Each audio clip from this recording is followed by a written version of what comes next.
Welcome everyone to Lubbock, Texas, where the Texas Tech faithful hope their Red Raiders stay red hot and improve on their 4-0 start.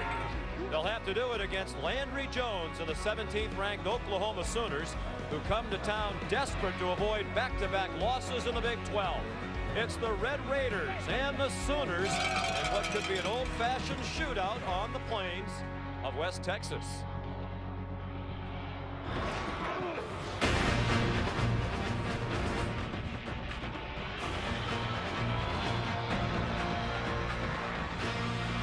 And welcome everybody to Jones AT&T Stadium in Lubbock, where fall arrived very suddenly overnight. The temperature is in the high 40s as Oklahoma takes on Texas Tech. Before the first sellout crowd here since 2010, they expect to set the stadium record today with more than 60,000 on hand.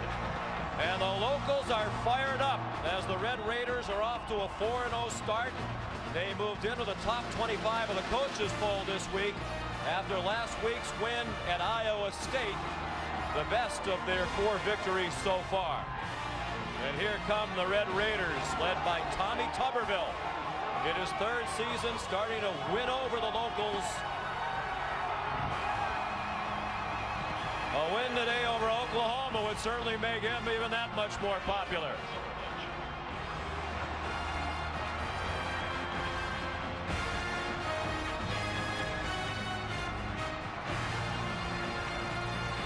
Good afternoon and welcome everybody. Sean McDonough along with Chris Spielman, joined shortly by Quint Kessenich.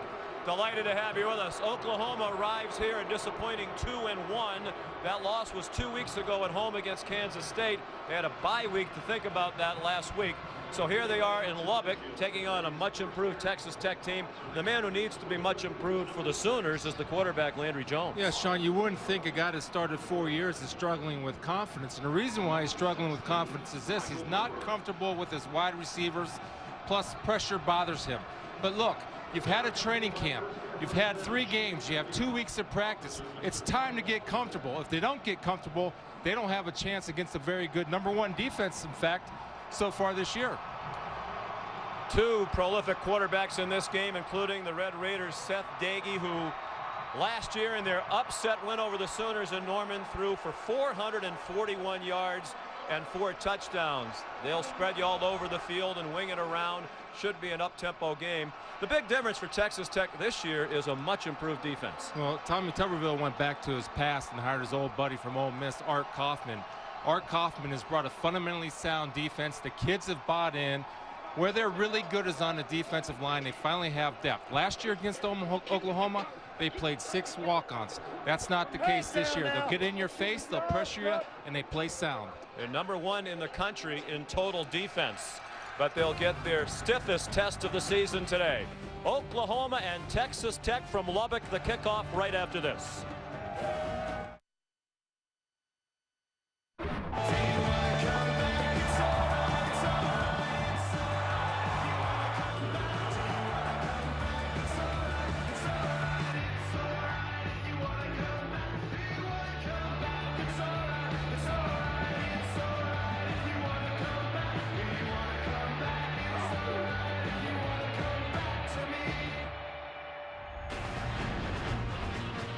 Well, we've been here since early Thursday, and we had 2 beautiful days, Thursday and yesterday, with the temperature around 70. With the high is not expected to get above 50 today. And with more on that, down to the field we go. Here's Quint Kessenich. Thanks, Sean. You watch warm-ups. Really, the only weather issue right now is the wind. Occasional gusts up towards 15 miles an hour could play some tricks in the special team game. But the players, every player I talk to, really refreshed with the cool air, especially given that both these 2 teams play an up-tempo style. Mike Stoops, defensive coordinator for Oklahoma, telling me he thinks they caught a break today with the cooler temperatures and the fact that they don't have much defensive line depth. Meanwhile, Tommy Tuberville of Texas Tech, his main concern, ball security, pointing out that the ball's a little more slick in cooler temperatures. But he said to me, he said, look, what do you expect? It's October. Tommy called for a blackout today, and most of the fans came dressed in black, except those folks. Texas Tech won the toss and deferred, so Tanner Fife kicked off, and Roy Finch decided not to run it out for OU. So here come the Sooners, led by Landry Jones, making his 41st career start. The senior from Artesia, New Mexico, about 173 miles from here in Lubbock. 63.6% for the year. They've played just 3 games. They've had 2 bye weeks already this season due to a quirk of scheduling. They were supposed to play TCU in a non-conference game. Then TCU joined the Big 12. That game got moved to later in the year. So they're anxious to play. They open with the pistol. Jones, a fake handoff, and swings it out wide to Kenny Stills up the far sideline. And a quality gain, first down, out of the 38. A gain of 13, run out by the safety, DJ Johnson. You got a struggling quarterback to run that quick screen to get him in rhythm was a nice call. They get up very quickly to the line. Jones went under center, handed it off to Damian Williams, the junior. First year at OU as a junior college transfer from Arizona Western. And he's splitting time as the featured back with Dom Whaley. He got 8. Very quickly again to the line, and another first down. Damian Williams across the 50-yard line. The Sooner offense, 30 seconds in already, has the Red Raider defense on its heels. One thing they're doing is they're trying to establish a line of scrimmage, and the coaches told us this week that Damian Williams has earned the right to tote the rock, and he's doing it so far, and they're getting good push up front, Sean.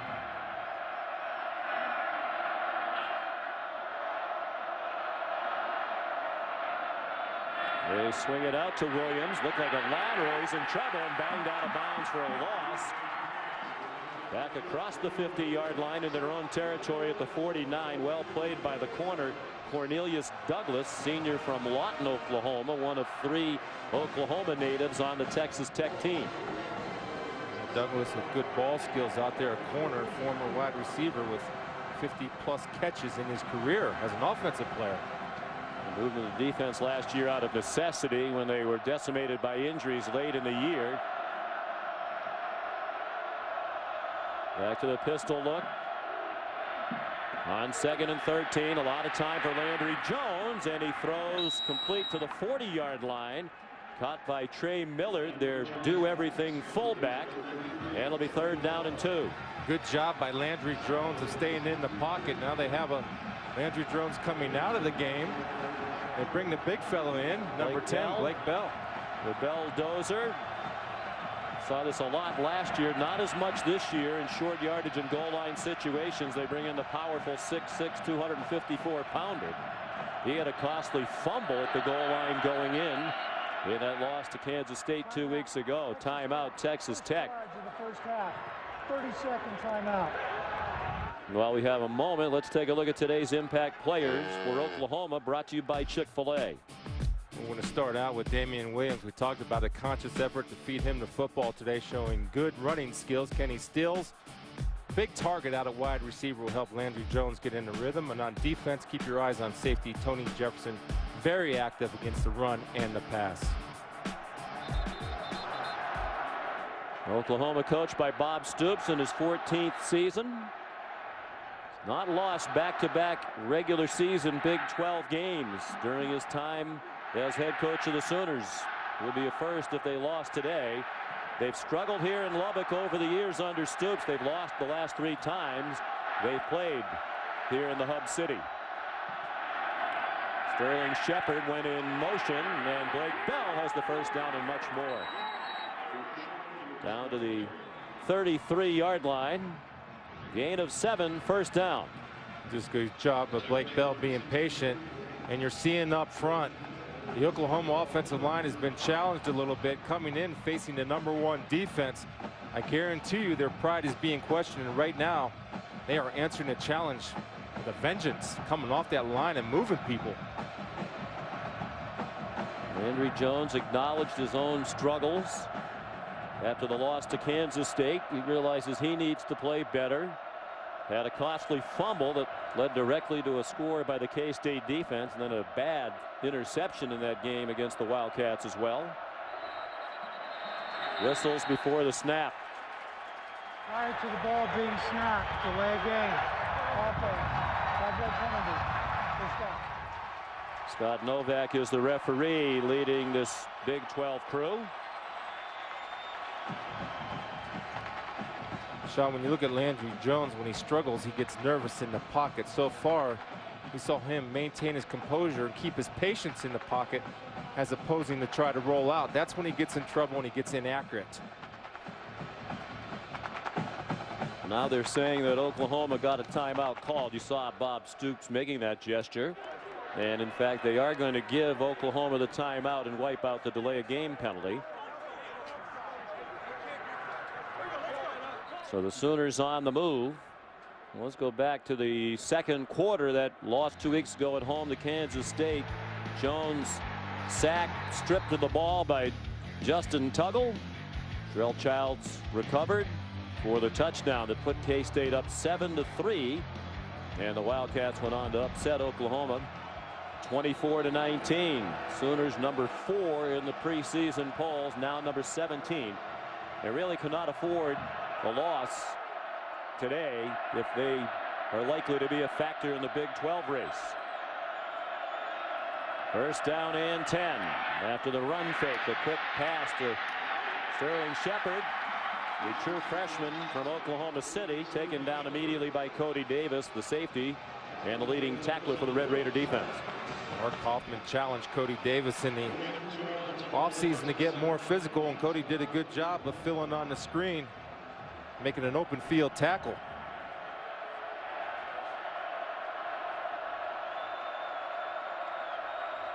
Second and 8. Red Raiders showing blitz, and they bring it. Jones got it off, but the slant dropped by Sterling Shepard, broken up by Trey Porter. Really one of the keys this year, Chris, for this improved defense. Art Kaufman has simplified things. They get lined up. They know what they're supposed to do. They don't have to think. Therefore, they can react quickly. And one of the things Stott does bring hesitation into a football player. You're not thinking, you're playing and reacting. Third down and 8. They are in range for a long field goal for Michael Honeycutt.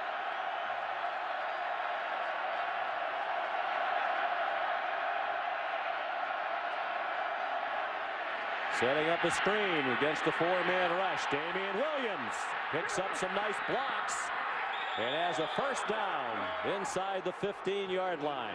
Run out by Cornelius Douglas. Nicely executed screen. And played well by Trey Porter, number 5, the nickel. Let's see if he gets tackled. He does a good job of splitting. And no, they just sustain the block. And Damian Williams showing you what he can do, running the football and catching it. A nice call, anticipating pressure from the Red Raider defense. The crowd wanted a holding call there on Bronson Irwin, the right guard. It's a remade offensive line for Oklahoma. They lost 2 starters, would-be starters, due to injury. Jones on first and 10, looking toward the end zone, and it is broken up. Intended for Trey McGuire, and Eugene Nebo broke up what looked like it was going to be a touchdown. They had a double move on here. Right there you see the little pump and go. Nebo does a good job of playing the football all the way through the play. Dwyer did have the ball, but Nebo did not give up. Swatted it out of his hands the last second. 11th play of this opening drive for Oklahoma. Good balance of run and pass, 5 of each. Second and 10 from the Texas Tech 13. Red Raiders are showing defense with no safety help. So you attack the middle of the field, you have it. They bring the blitz again. Jones's pass batted down at the line of scrimmage. Jackson Richards, sophomore defensive end from Southlake, Texas. Patience by a defensive end. Jackson Richards did a good job of not rushing the passer, getting in the throwing lane and batting it down.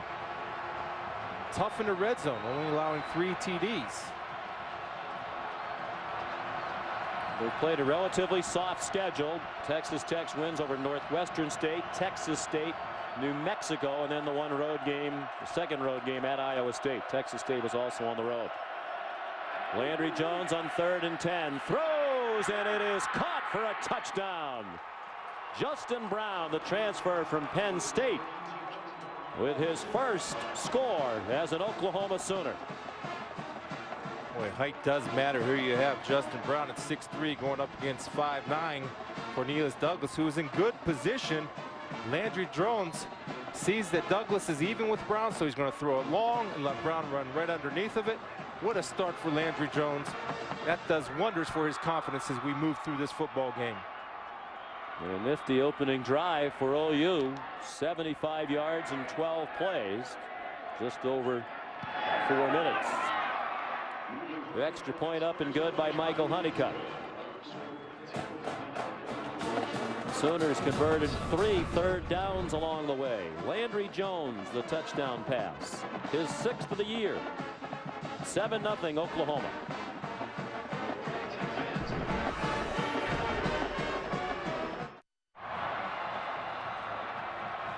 Sean McDonough, Chris Spielman, Quint Kesnick back in Lubbock, Texas. Impressive opening drive by Oklahoma. 12 plays, 75 yards, and Landry Jones, 13-yard touchdown pass to Justin Brown. Coaches commenting on how quickly Brown picked up the playbook. Less than a week, they felt like he was pretty well immersed in what the Sooners do offensively. Patrick O'Hara kicks off, and Sadale Foster will bring it out. And all the way out to the 29-yard line. Montre Hurst, the starting cornerback, in on the tackle for Oklahoma. So here come the Red Raiders offensively, led by Seth Dagey. Wolford, Texas, right here in the Lubbock area, completing 71% of his passes this year, averaging 297 yards per game passing. 15 touchdowns, 3rd in the country, only 3 interceptions. Had a huge game in their upset win, 41-38 last year in Norman. They were 29-point underdogs and pulled off one of the biggest upsets of the season, thanks largely to Dagey. They start on the run with Kenny Williams, the sophomore. He got to the 34, a gain of 5, tackled by Julian Wilson. Tommy Tuberville told us yesterday they felt like they can run the ball right up the gut on this Sooner defense, and that's how they start the game. Mike Stoops, the defensive coordinator for Oklahoma, said Texas Tech is a sneaky running team. You think of them as the team that spreads you out and throws it all over the place, but they can run it effectively too. Williams again gets within a yard of the first down. Julian Wilson plays in nickel and dime situations. He'll play a lot today against this spread Texas Tech offense. And they come with their wildcat, and you'll see Dagey line up out at wide receiver. Sadale Foster will take the snap. Tough to find at 5'7" back there. Mark the ball back just beyond the 36, so it's 3rd down and 2. Call this the Wild Raider. Foster sends Jakeem Grant in motion, faked it to him, and he fights for a first down. Slithered ahead to the 44-yard line. Nice play by the junior in his first year here in Texas Tech as a junior college transfer from Riverside in California. And he does a good job of showing patience and breaking tackles. And sometimes when you're coming off a bye week, you haven't played a game in 2 weeks, you'll be a little rusty. Marcus McFarland didn't get him down. Could have stopped the first down. Dagey's pass complete. Short gain to Eric Stevens, who will split time at running back with Kenny Williams. Stevens has come back from a major knee injury a year ago. Think about Dagey, Sean. We talked about this. You and I were out of practice. He makes quick decisions with the football and is usually on target. That's why he's having the year that he's having so far. Son of a coach, grew up in the game. Outstanding student in the classroom here as well. Stevens across midfield. He was their leading rusher last year, even though he missed more than half the season, and big reason why they went from 5-2 last year to 5-7 to finish the year is the fact that he missed the last 7 games of the year. 3rd and 3. Like the Sooners, the Red Raiders going quickly. Against the 4-man rush, it's dumped off to Stevens. First down. And finally taken to the ground by Corey Nelson. Then the ball comes out. Are they ruling that a fumble? Doesn't look like it. Javon Harris helped Corey Nelson make the tackle. Bob Stoops in the face of the head linesman Doug Moore on the far sideline. He thought that was a fumble. It looks like he might have an argument there. It does. It looked like he was rolling and his hip or his arm did not come down. They're going to snap the ball. They better snap it quickly. Lou George is the replay official. They didn't stop it. Break for the Red Raiders, it seems. Daggy fires. Caught inside the 10-yard line by Darren Moore. Demontre Hurst in coverage. Prevented the touchdown. But it's 1st and goal for Texas Tech. The biggest target on the Red Raider offense is Moore. You'll see they'll line up in a hurry right here, but it's a double move. He goes outside. Dendegi throws him open, throws him inside to the skinny post and beats the corner. 1st and goal from the 6. Nothing doing for Eric Stevens. Perhaps back to the line of scrimmage, and that's it. Chukundule leading the defensive surge for Oklahoma. You got your big target, number 22, Jace Amaro. He does some damage down in the red zone. They were working on routes with him in practice on Thursday, lined up right there in the slot. Their version of a tight end, although he lines up all over the place in this offense. Inside handoff, lots of running room. Touchdown, Kenny Williams.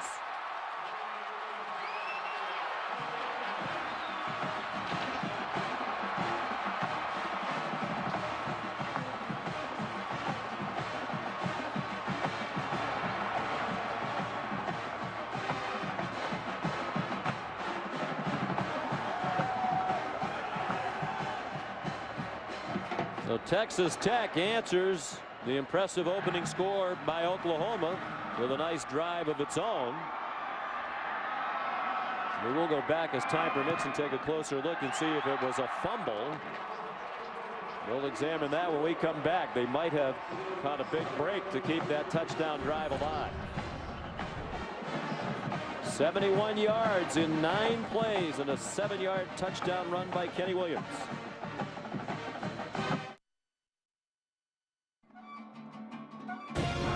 ESPN's College Football on ABC, brought to you by Buffalo Wild Wings, wings, beer, sports. Verizon, share everything. It's the plan that revolves around you, only from Verizon. And the new 2013 Ford F-150 with EcoBoost. In conjunction with National Hispanic Heritage Month, Texas Tech celebrating the university's roots of Hispanic culture. Today's game, numerous Hispanic-themed organizations and student groups, mariachi bands here cheering on Los Raiders Rojos. Let's go back and take a look at the fumble by Eric Stevens, and it looked to be a fumble, but the reason why it is not a big deal, as you'll see, is that Stevens recovered the fumble. Usually the ball carrier, he's the one who will determine whether he was down or not most of the time. So they did not catch a break despite the protests of Bob Stoops. Kramer Fife kicks off. The drive continued, and the Red Raiders had their first touchdown of the game. Roy Finch shot down at the 15-yard line. Beautifully covered by Chris Payne. Watch number 3, Tyson Williams, open up a running lane. He's going to crack back on a nickel back, leaving the hole wide open and a clear path. If you're going to play in this offense as a wide receiver, you got to block downfield. And anytime you can see a receiver snap somebody's head like that, you're going to be successful once you get to the second level of the defense, which led to a touchdown. Well done, Tyson Williams. That's why he plays. Not the most threatening guy catching the ball, but I'll tell you, he'll throw some blocks and get nasty along with Eric Ward, number 18, for that Red Raider offense. And Tommy Tuberville's raving about their blocking ability and the fervor with which they do it. Landry Jones, impressive on their opening touchdown drive. Handed it off to Sterling Shepard, who turns the corner and has a first down. Out across the 25. They'll mark him at the 26, a gain of 11, run out by DJ Johnson. True freshman Sterling Shepard started to shine in practice. Dad, the late Derek Shepard, is a wide receiver at OU in the mid-80s. Justin Brown dropped immediately by Cornelius Douglas. It's tough to run that screen, Sean, when you have the defensive backs up there pressing, playing close to the wide receivers. There's no room to work. High snap, Landry Jones handled it. Trying to go deep. It's well covered and incomplete. Intended for Kenny Stills. And Douglas was running stride for stride with him. Well, you come back to it because what do we have? We had press before. They show the same look, but Cornelius Douglas is a smart football player. Does not bite on the screen. Does a good job of looking and leaning. There's Coach Stoops, always working the officials.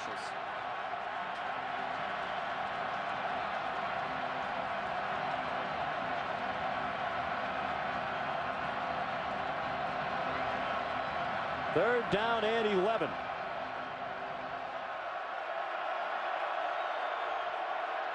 They were 3 for 3 on third down in the opening drive.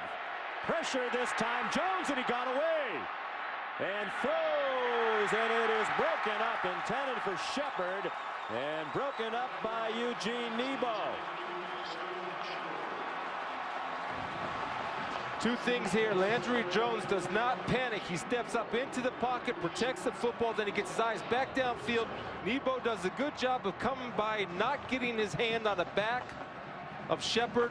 Now, you take a good play, you make it a great play by going up with two hands and catching the ball, which he was capable of doing. Press way to punt. Austin Zuzalik back deep for the Red Raiders. Way, best punter in Oklahoma history in terms of career average, nearly 44 yards per punt. And this is another dandy that'll roll down inside the 4-yard line. Down by Lamar Harris. 72-yard punt by Tress Way. I'm Robert Flores with his Taco Bell studio update. Iowa State jumping on number 15 TCU on the road. Jared Barnett bobbles the snap, still finds Josh Lenz. Iowa State has added a field goal and they lead number 15 TCU 10-0. Meantime, number 4 LSU on the road leading Florida 3-0. Sean. All right, Robert, thank you. It's the inaugural Big 12 home game for TCU, but a lot of turmoil in their program this week when they had to suspend their starting quarterback after he was arrested for suspicion of driving while intoxicated. Kenny Williams on first down gets a yard. A 72-yard punt by Tress Way, his longest of the season, has backed up the Red Raiders.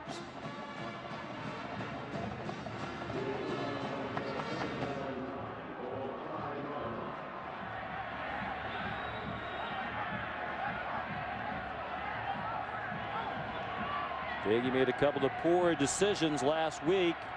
Their come from behind win at Iowa State. Needs to be careful with the ball in this field position in particular. 5-man rush, and he got it off, caught short of the first down. Darren Moore, excellent tackle by an excellent corner, DeMontre Hurst, who planted him immediately. Command of the offense Daggy has, understanding that the 5-man pressure is coming, trusting his protection, allowing Moore to work into the seam of the zone, sit it down, and again, we talked about it, very accurate when given time. And the 2 interceptions in the first half. One of them was run back for a touchdown last week by the Cyclones, but rallied them back to win. Team Grant went across the formation. Eric Stevens straight ahead. It'll be close. Looks like where the line judge is coming in. It's going to be a first down, and it is. Corey Nelson, Tony Jefferson combined on the tackle for the Sooners. Daggy, as we mentioned, a great student, already got his undergraduate degree in 3 years in exercise and sports science, graduated with a 3.7 GPA. Now he's working toward a master's degree in sports management. He had 5 hours of exams yesterday. They had to move some meeting times back to accommodate his academic schedule, and his pass is intercepted. On the deflection, Jamarcus McFarland, and he fumbles. And it looks like Tyson Williams got it back, and he did for the Red Raiders.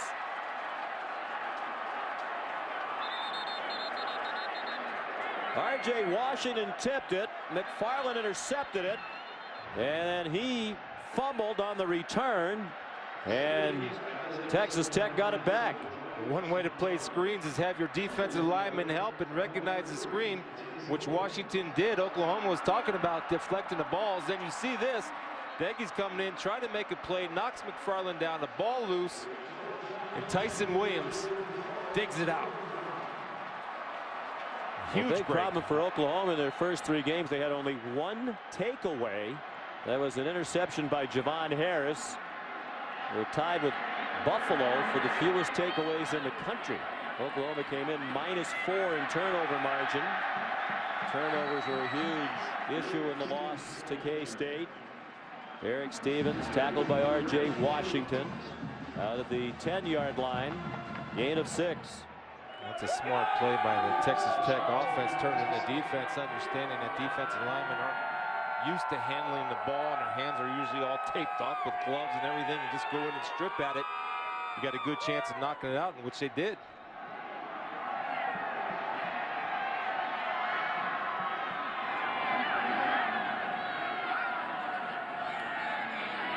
Jeff Dagey dumps it off short. Receiver wide open. Omar Ontiveros, the fullback. He fumbled and then got it back. Well, Quinn Kesselnick mentioned in his report, Aaron Coleman's the player who knocked it out. Tommy Tuberville was afraid on this cool day the ball might be a bit more slick, and it seems to be. This is on Corey Nelson. Corey Nelson, the linebacker, got fooled and left Ontiveros, who thought he was blocking. Fake block, snuck out to the flat, and again the patience of Dagey pays off for a big gainer for the Red Raiders. Gain of 19. Second catch of the year for the junior fullback Ontiveros.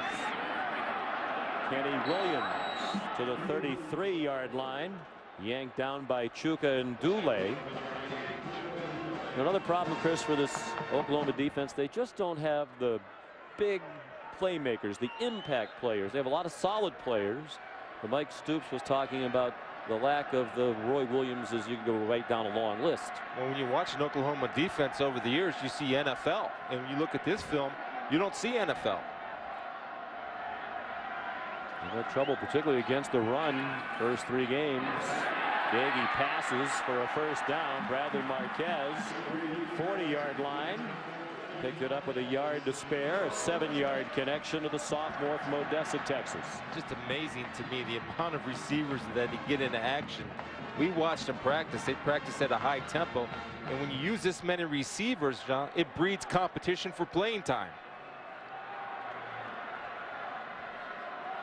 Neil Brown, the offensive coordinator, told us yesterday they're at least 7 or 8 deep at wide receiver. Kenny Williams across the line of scrimmage, and that's it. And Dule and Nelson drove him back. Well coordinated offensive unit by Neil Brown. Still one of the youngest coordinators in the country at age 32. He's 28 when he got this job with Tommy Tuberville. Second down and 9.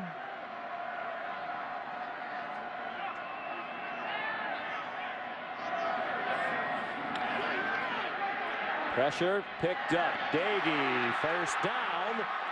Javon Bell tried to break free and could not. Marked out of bounds at the 49 of Oklahoma. Demontre Hurst the tackle. There's Neil Brown, who has them in a nice rhythm on this drive. Again, they're coming with pressure. The problem is the pressure's coming from so far away. It gives Dagey time. Bell does a good job of not stationary in his cut, coming back to the football, understanding the long length of the throw.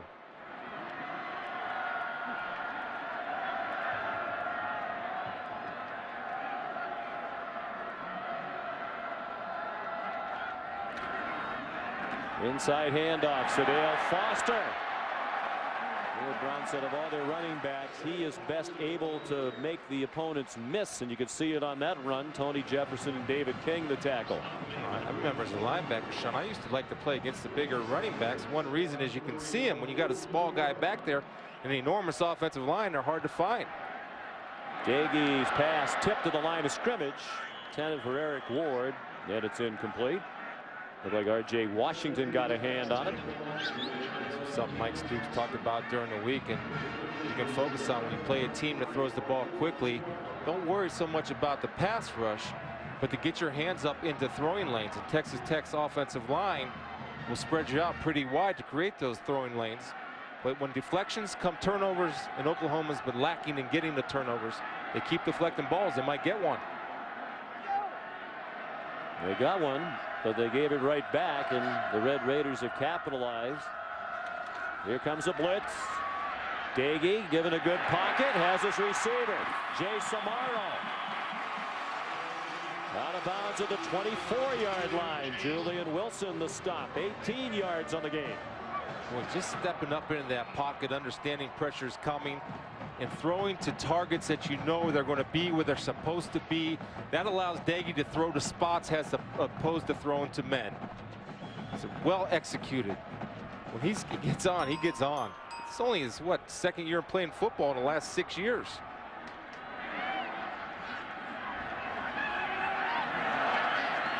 Julian Wilson coming on a blitz that time, and it worked as he took down Sadale Foster for a loss of a couple back to the 26. And that'll be the final play of the first quarter. So Oklahoma had just 2 possessions, scored a touchdown, punted. Texas Tech has scored a touchdown, and they're trying to score another. 7-7 after 1 here in Lubbock.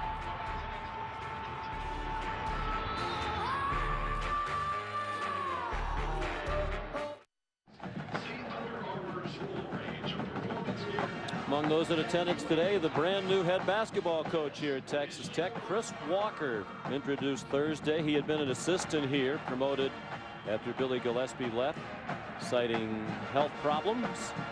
Excellent choice. I've known Chris Walker for a long time, assistant at many stops, including Villanova. He'll do a great job. We had dinner with him right after he got named head coach. Yeah, nice. Just happened to run into him across the street. He was there to watch Tommy Tuberville's radio show. Seth Dagey on 2nd and 12. First play of the second quarter, tied at 7. Under duress, he got it off, and it's an incomplete pass. Intended for Jay Samaro. Gabe Lynn had the coverage. Pressure provided by Casey Walker. That's a plus if you're Mike Stoops and you can get pressure on Dagey with just bringing 4. Helps cover down the 5 wide receivers Texas Tech tries to get out on every down. Okay, Amaro was limping a bit as he went to line up. Red Raiders 4 out of 4 on 3rd down. Timeout called by Oklahoma. Oklahoma. Second charge of the first half. 36. Excuse me. Timeout on the field. So 3rd and 12 when we come back. Texas Tech and Oklahoma tied at 7.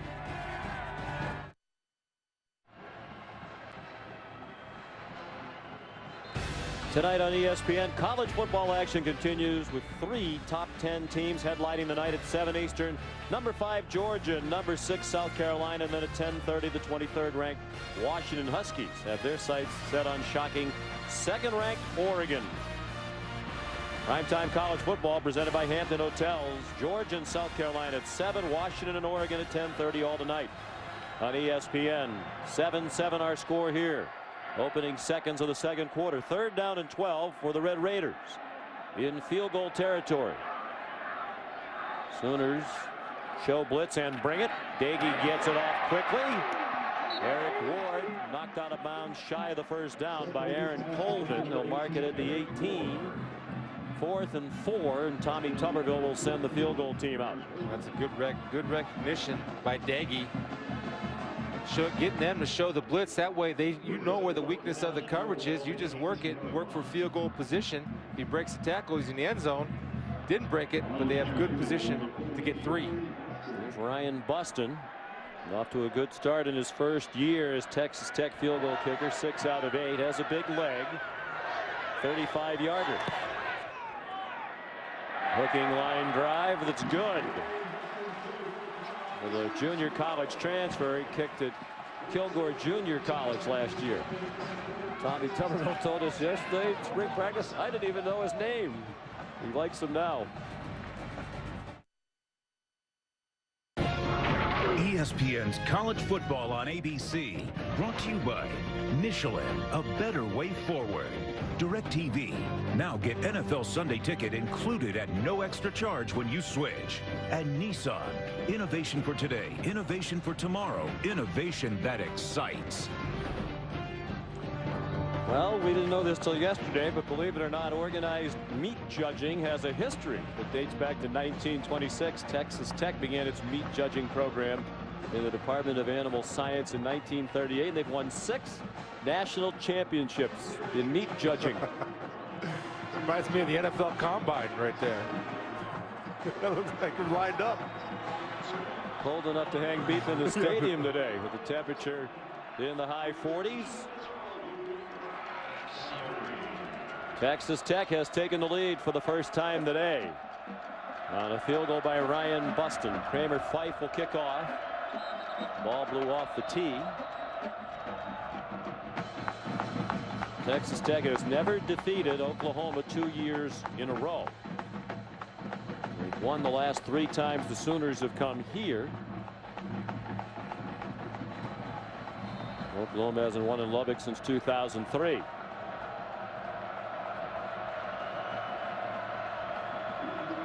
Fife does not have a particularly big leg.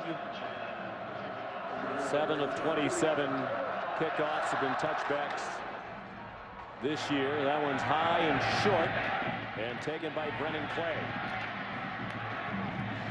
Generally they sky kick it, as Tommy Tuberville calls it, when they're kicking off into the wind, as they did there. Here's Robert Flores. All right, Sean, Dr. Pepper 10 conference update to the ACC, and Georgia Tech is off to their worst start since 2003, but off to a good start against Clemson. That's Orwin Smith. And Georgia Tech is leading number 15 on the road, 14-10, second quarter. Sean. As you know, Robert, the problem for Georgia Tech's been protecting late leads, starting with their opener at Virginia Tech. Landry Jones handed it off. Across the formation came Damian Williams, and he got about 9 on first down. DJ Johnson made the tackle on Williams, who was also highly recruited by Texas Tech. Tommy Tuberville told us yesterday we thought we were going to get Damian Williams, but he elected to go to Oklahoma. And here he comes again, right through the Red Raider defense to the 49-yard line. Cody Davis the stop, first down. Yeah, you wonder if Texas Tech's psyche is going to be fragile on defense. Coming in #1 total defense. Oklahoma's taking it to him. Pretty balanced.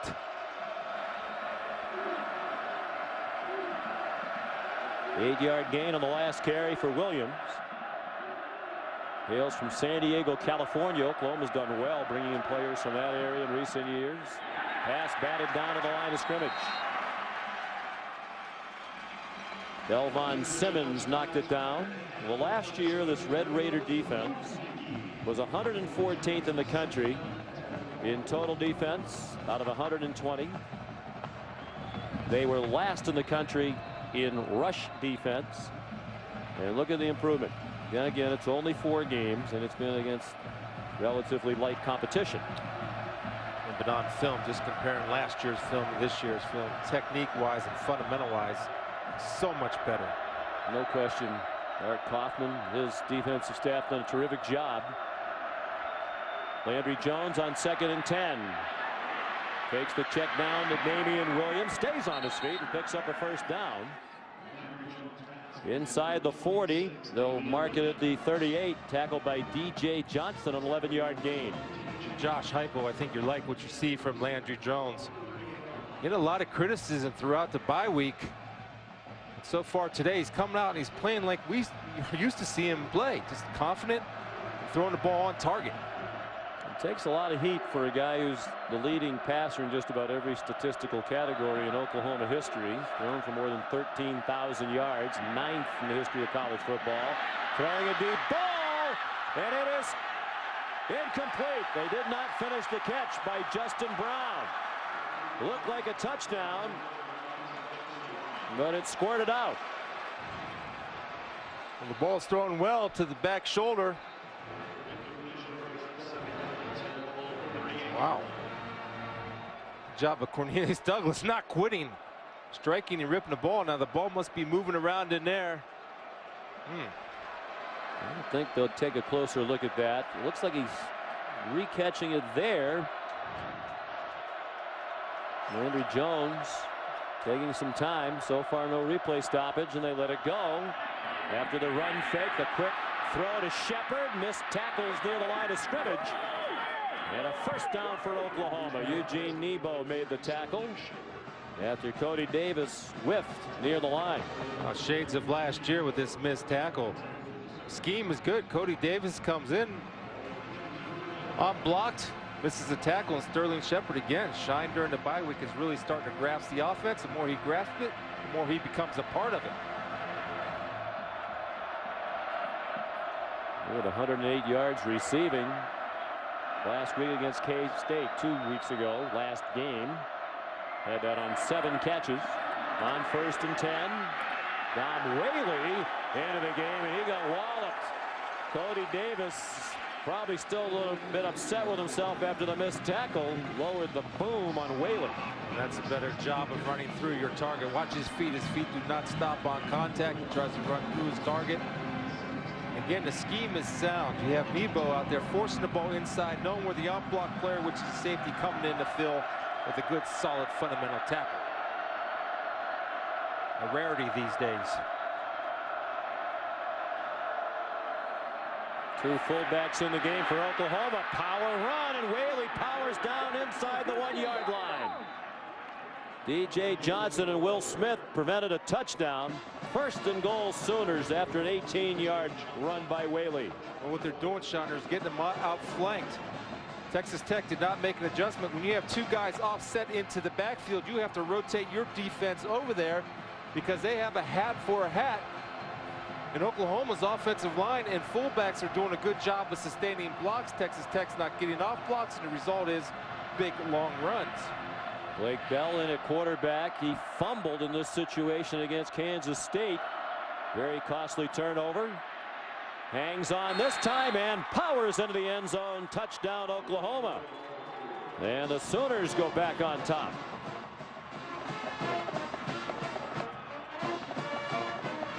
Here's what I'm talking about, Sean. These 2 backs right here, you have to adjust linemen and get people running this way because they got a hat for a hat. Nobody touches him when he gets through. Look at this. You got hat for a hat. Nobody's getting there until he's to the line of scrimmage and the goal line and beyond. That's an adjustment that needs to be made by Art Kaufman on the sidelines. It's the 2nd rushing touchdown of the year for Bell, who had 13 last year to set the freshman quarterback rushing touchdown mark at Oklahoma. Michael Honeycutt adds the extra point. And back and forth they go in Lubbock. 66 yards in 9 plays, the Sooners, and Bell the 1-yard touchdown run.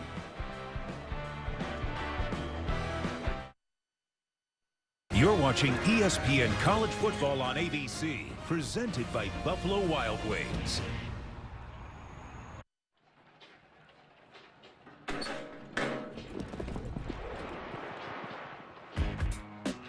Back here on the South Plains, Northwest Texas, our Pacific Life game summary. 2 prolific quarterbacks, Landry Jones and Seth Dagey. Dagey's already thrown for 117. He was very fortunate, threw an interception that was nearly returned for a touchdown. Instead, Jamarcus McFarland fumbled during the interception return and gave it right back to Texas Tech. Both guys have looked sharp to me. Good decisions. Interception was a deflection off of a screen. High kickoff by Patrick O'Hara down to Sadale Foster at the 5, and he got flattened shy of the 20-yard line. Run over by Aaron Franklin. This is what we talk about, Sean. Closing the gate in front of the ball, bringing your feet and running through the target. Aaron Franklin does the perfect job of executing the fundamentals of tackling, and that's what we're seeing so far. This game is pretty good tackling, especially in the Oklahoma side. Something you're worried about when you only have 3 ball games under your belt.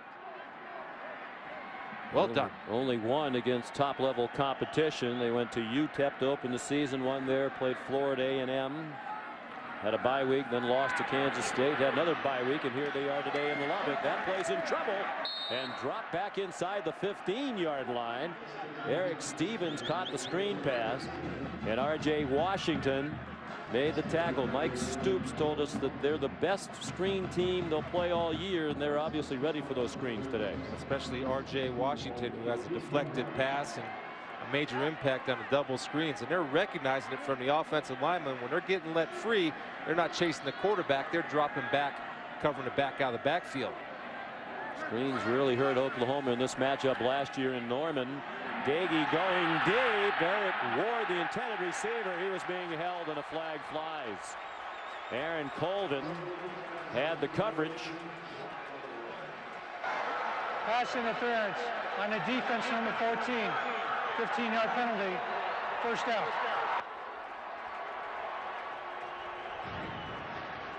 You see right here, Colvin is in good position, and this is what I don't understand. Sometimes when you get nervous when you're one-on-one, he's got that left hand on him. He doesn't need to hold him. He can go ahead and let him go when you're in position.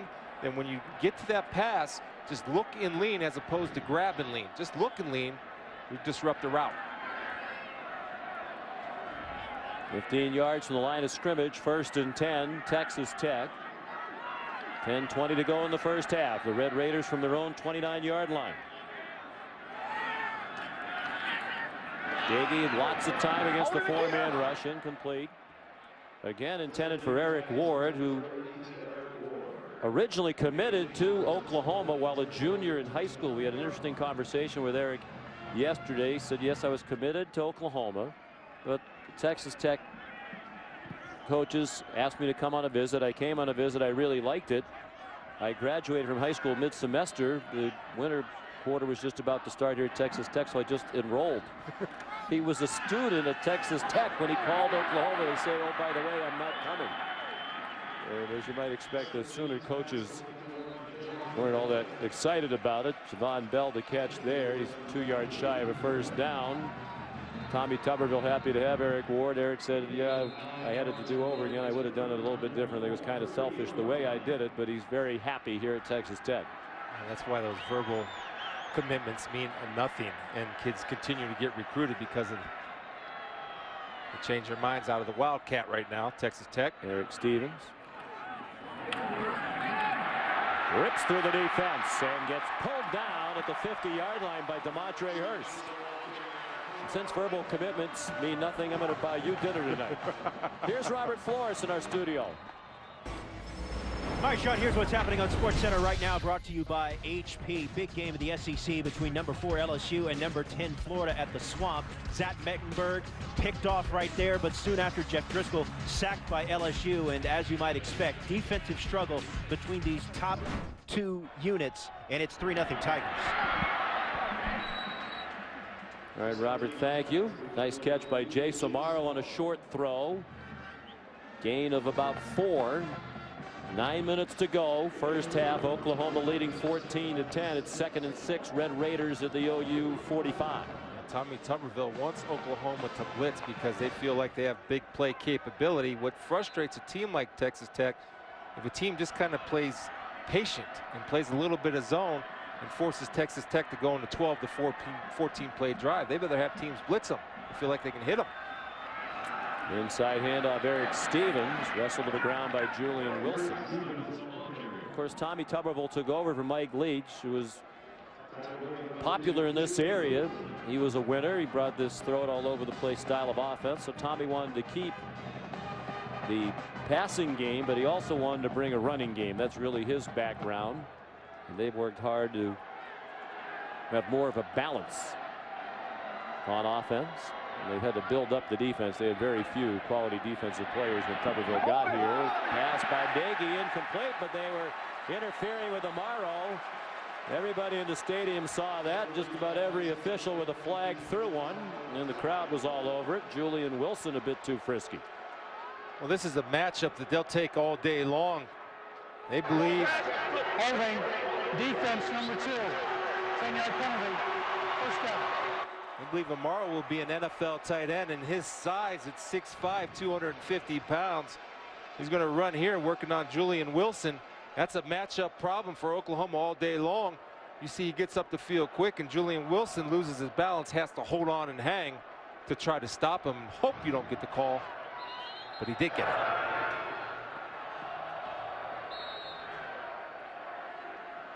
He can move for his size, Sean. We were watching him in practice. He was impressive looking. You know, Tommy Tuberville is just a sophomore. Jay Samaro Tommy Tuberville thinks by the time he's done, he'll be a first-round draft pick, particularly now with the emphasis on tight ends in the NFL. Dagey zings one, caught by Ward, the would-be Sooner. Down at the 25-yard line, swung down by Tony Jefferson. 8 yards on the completion, Dagey to Ward. They were playing man-to-man with Jefferson providing inside help. The problem was he was too far off the line of scrimmage, and you can't provide inside help until it's too late, and Ward will make a catch and turn it into a run and get positive yards every time. But if you're going to get inside help, you got to sneak up and help your guy. Can't be too far back.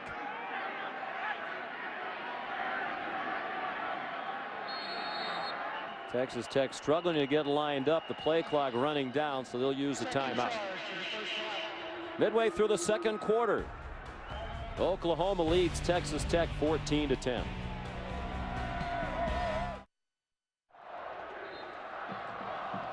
Back at Jones AT&T Stadium in Lubbock, Texas, sold out. Time for the Aflac trivia question. Tommy Tuberville is one of 5 coaches in the history of college football who has won a bowl game as head coach at 3 different schools. We want to know who are the other 4 head coaches who have done that. Tommy at Auburn, Ole Miss, actually Ole Miss then Auburn, now here at Texas Tech. 2nd and 3, his team on the move. They led briefly 10-7 after trailing 7 0. Oklahoma leads for the second time 14-10. Dagey incomplete. Looking for Tyson Williams. Gabe Lynn with coverage. 3rd down and 3 for the Red Raiders. They're 5 out of 6 on 3rd down. Be interesting to see on the 3rd and shorts. They like to play man-to-man and bring some type of pressure, whether it's a 5-man or 6-man pressure. Texas Tech has been pretty efficient in 3rd downs. 5 of 6 so far. He came in 57% for the year, and that's 5th best in the nation. There's your press coverage. See him lined up tight across the board.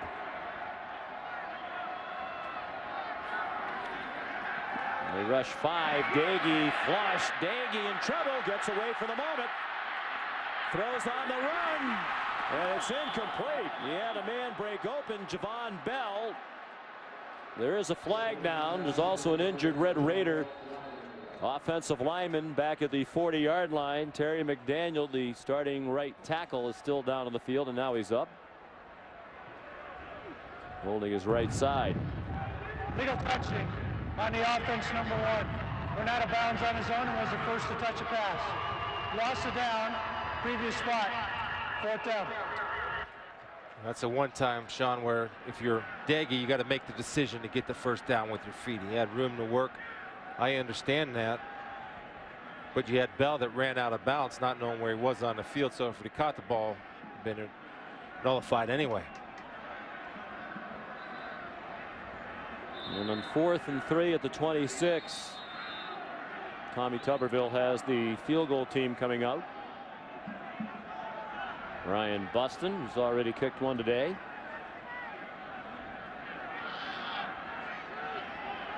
Ryan Erksleben, the punter, is the holder. Connected from 35. This one is 43. That one is up and good. We mentioned Tommy Tuberville didn't know who Ryan Buston was when he first arrived in spring practice out of junior college, but Tommy told us he made 48 out of 50 field goals in spring practice. That got the head coach's attention very quickly. Speaking of Coach Tuberville, we told you Tommy's one of 5 coaches who's won a bowl game at 3 different schools. We want to know the other 4. You want any guesses? Yeah, I'll take Lou Holtz, Arkansas, Minnesota, Notre Dame, Bear Bryant, Jackie Sherrill at Pitt and Texas A&M and Mississippi State. And Larry Smith. And Larry Smith, of course. Yes. Yes. Bear Bryant, Lou Holtz, Larry Smith, and Jackie Sherrill. It's quite an accomplishment. Tommy Tuberville's been a winner everywhere he's been. He went to Ole Miss, inherited a program on probation. Went 25-20 in 4 years there. Went to Auburn for 10 years. Had an undefeated season. Won 5 SEC West titles. They're now trying to keep a program that was winning. They went 5-7 last year. He started to take some heat locally. It was their first losing season in 16 years. But as we said, he's trying to improve the running game and particularly improve the defense. For so many years under Mike Leach, they didn't focus that much on defense, just tried to outscore the other team. Tommy's trying to make sure they're strong on both sides of the ball. They do a good job. They're doing a good job of recruiting and getting talented players. You know, all the Texas schools have a tough time competing and recruiting against Texas A&M. But they can, or against Texas, excuse me, they can recruit against anybody. There's so much talent down here in the state of Texas. Kramer Fife to kick off. A couple times today the balls come off the tee. Drives that one into the end zone. They decided to forego the sky kick.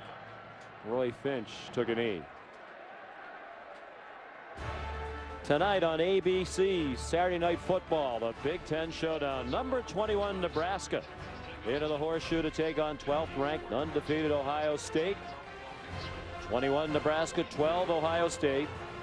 Saturday Night Football presented by Windows tonight at 8 Eastern, 5 Pacific on ABC. And I would imagine in your hometown of Columbus, some fired up people right now. Very excited. Improved Taylor Martinez as far as throwing the ball will be a challenge for that Buckeye defense. Bill Pelini brings the Huskers back in against his alma mater. Terrific schedule of games across the country today, including this one. Oklahoma up a point. Landry Jones fires, first down. And more. Ron Neal, true freshman with his first career catch.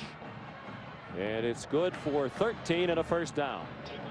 It's the comfort level of Landry Jones and the extra practice getting used to this new core of wide receivers has seemed to pay it off.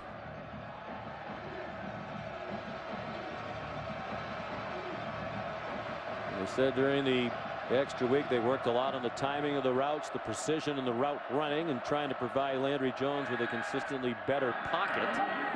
Swing pass, Damian Williams, nifty footwork, and he gets shoved out of bounds by Cody Davis, 2 yards shy of the first down at the 46-yard line.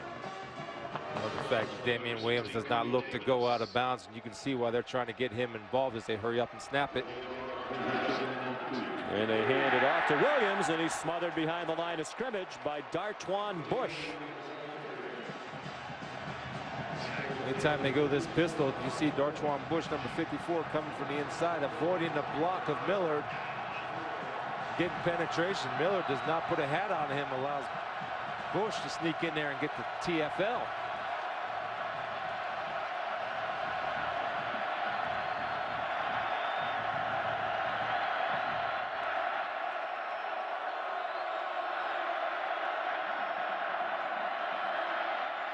On 3rd and 4, receiver wide open. Trey Millard all the way down to the 41-yard line of Texas Tech, where Cornelius Douglas made the tackle. 15 yards and a first down. You know, it starts with a bunch formation, and Millard is late coming out. He almost doesn't get his head around it. Does a good job of catching the ball on the run. Jones on the design roll has his man. It's to Ron Neal again. First 2 catches of his career for the freshman from St. Louis have been on this drive. He has them down to the 16-yard line after a 25-yard pickup. And tempo's bothering this Red Raider defense. And Oklahoma is operating at a high tempo, and they're coming into their power running formation. They'll motion a guy here and give it to the running back to the 2 fullback side.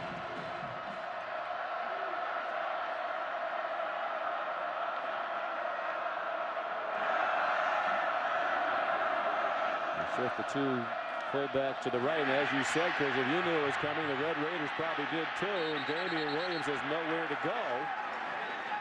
Cornelius Douglas shoved him out back at the 20-yard line. Well, this is the adjustment that we have to be made. Now watch Zach Wimbush number come in through here and penetrate, because this is the target area of where they're running football, to the right.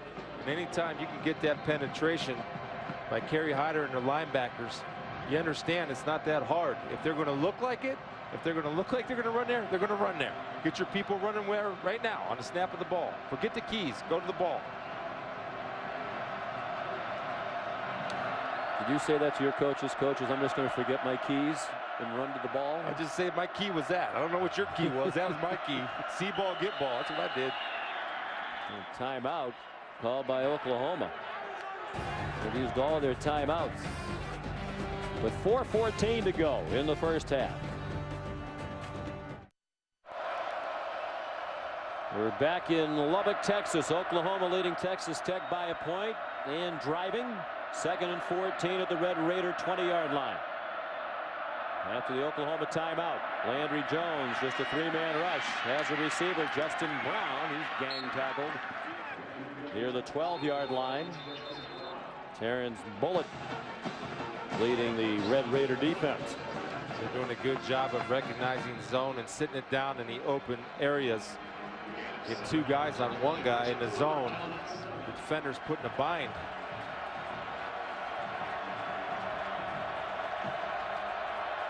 Third down, 7. 3:40 to go in the first half. They are obviously in field goal range for Michael Honeycutt. Red Raiders blitz. Didn't get there. Jones throws. Touchdown, Kenny Stills.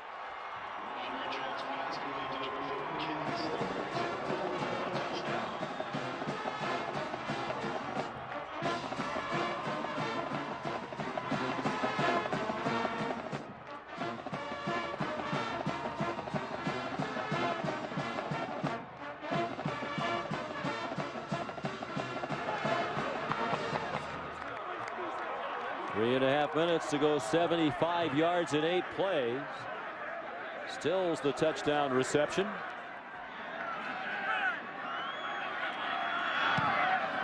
And Honeycutt's extra point is good. And the lead is 8 after the touchdown by the junior Stills out of Encinitas, California. Well, you recognize blitz. If you blitz, if you're Texas Tech, you have to get there. If not, you put this guy, Jarvis Phillips, on an island with this guy, and it's no matchup. Right there is actually Jarvis Phillips. You take a look. He's going to release up the field. There's no pressure. You see Landry Jones just throw the back pylon. If he's even, he's leaving. If you're long, you're never wrong. You get touchdown because the pressure couldn't get there. They showed their pressure early, Sean, which allowed Landry Jones and the receivers to pre-read the defense to run a route to get open. Second touchdown pass of the day for Landry Jones. As much has been made of the fact that he'd thrown only 6 touchdown passes in 7 games since Ryan Broyles, the great Oklahoma receiver, was injured last season. NCAA all-time receptions leader Ryan Broyles. Bob Stoops came to the defense of Landry Jones when we talked the other day. So what do you expect when you lose not only Broyles, but he's playing this year without Trey Franks and Jazz Reynolds, who would be factors in the throwing game, but they're serving suspensions. They lost their leading rusher in the middle of last year, Dom Whaley. When you lose weapons, it's harder for the quarterback to be more effective. Yeah, and it is, and they are getting used to it. Again, he was antsy in the games that we watched where he struggled, antsy in the pocket. His linemen are holding up. They're reading defenses. His young receivers are starting to get a pre-snap read on defenses. They're running to the right areas, and he's sitting there delivering strikes like he's capable of doing. Patrick O'Hara kicks off. Returnable for Sadale Foster from the 6.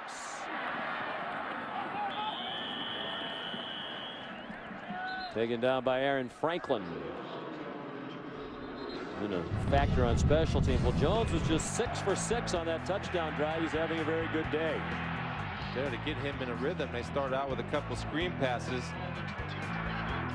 Then when he's throwing the ball accurately, he's throwing the ball deep.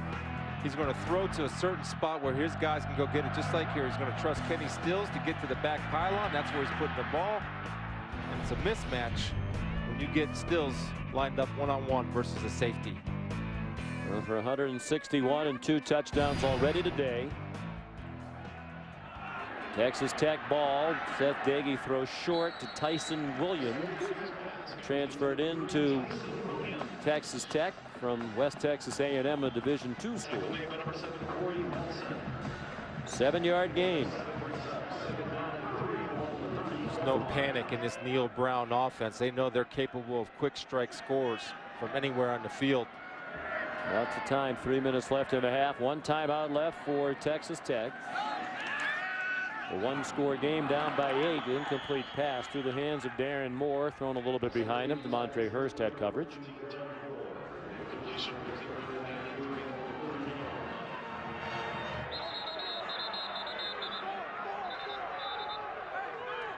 Oklahoma plays it a little bit safe with the clock ticking, or in this third and short situation, they like to line up in blitz and play tight man-to-man.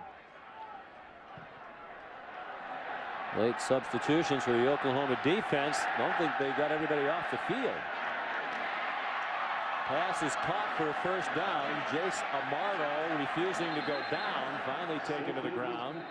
He'll mark it at the 37, so another third down conversion for Texas Tech. Well, they didn't get everybody off the field. Legal substitution on the defense. 12 men on the defense when the ball snap. Penalty is declined. First down. Gabe Lynn was still running off the field, it seemed, from our vantage point live. He's number 9, who's right between the hash marks, and all of a sudden they're subbing for him. He didn't get off. It's a problem sometimes. You try to do too much scheme-wise. Just line up and play fundamentals and play zone, understanding the situation. Or play with 12. If you're not cheating, you're not trying. Dumped off to Kenny Williams. He's pulled down from behind by Corey Nelson. Out to the 48-yard line. You know, both defensive staffs talked this week, Chris, about this year. They've both tried to simplify things for their players. Mike Stoops taking over. Brent Venables. Art Kaufman taking over the defense for Texas Tech. Williams to the 50, yanked down by Aaron Colvin and Chuka Ndule.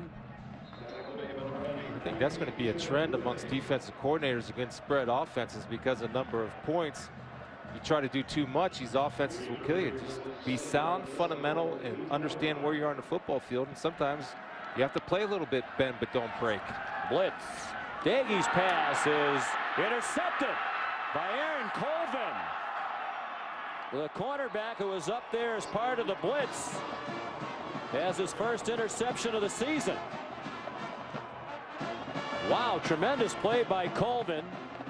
While rushing, put his hands up and able to just snatch it out of midair from close range.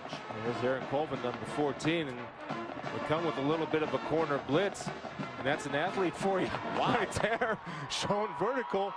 And again, it's not about always getting to the quarterback to have an effective pass rush. This was emphasized by Mike Stoops and his defensive staff all week. Get in the throwing lanes of Daigi and you'll make something happen. They certainly have. Well, a chance to make it a 2-score game for the first time today. At the Texas Tech 41, they're out of timeouts. They've used some on defense, which was a problem last week against Kansas State. Millard, he's the fullback, hurdling his way down to the 30. 6'2", 256-pounder. Showing good running ability, and in the previous drive showing good hands.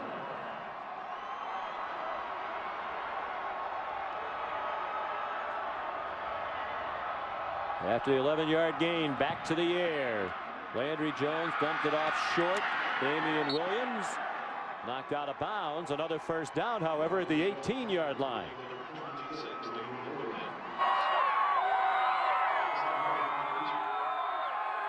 Twelve-yard gain. Cornelius Douglas made the tackle. 1st and 10. Jones threw it away. Well, they wanted a better pocket, better protection for him, Chris, and they've had it today. They came in having given up 8 sacks in 3 games. 2 2/3 sacks per game, 96th in the nation. Yeah, they've done a good job, and anytime there's been any type of pressure from Texas Tech, it's because they'd have to bring 5 or 6, and Oklahoma has been able to burn them anytime there's been any type of blitz situation, which they're bringing right now. The receivers are getting a pre-snap read, and so is Landry. 1 minute to go in the half. Jones throws, caught by Stills, and he's tackled immediately. Cody Davis quickly up in the safety spot with help from the other safety. DJ Johnson and Eugene Nebo all rallying to the ball. No surprise the secondary's been better this year. They hired John Lovett, a veteran coach, to coach the defensive backs. Landry Jones threw to the end zone, incomplete. 2 receivers there. Justin Brown, the intended receiver. Sterling Shepard also nearby. That's a mental error. Anytime you have 2 guys in the same area, you're bringing more defenders into the picture. And I'm going to say it's Sterling Shepard. Being a true freshman, he's got to sit it underneath because the concept of the route is one underneath and one over the top. Justin Brown was clearly the guy that was supposed to be over the top. There's Michael Honeycutt trying to make it a 2-score game. 33-yard field goal attempt from the left hash mark, and it is good.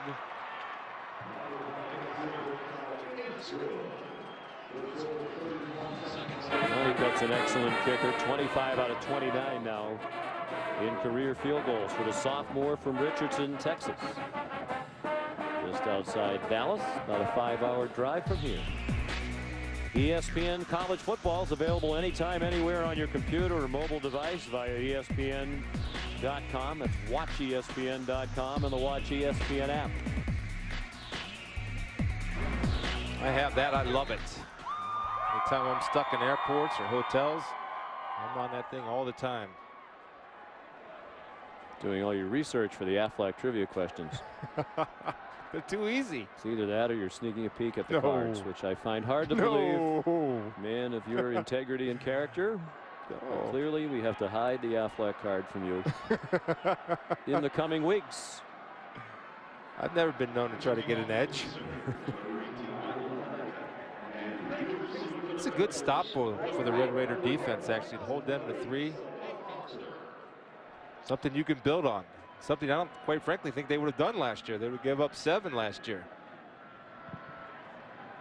Yeah, they couldn't stop anybody last year. Gave up 66 points to Baylor and Oklahoma State last year. Gave up 41 here at home and a 41-7 loss to Iowa State.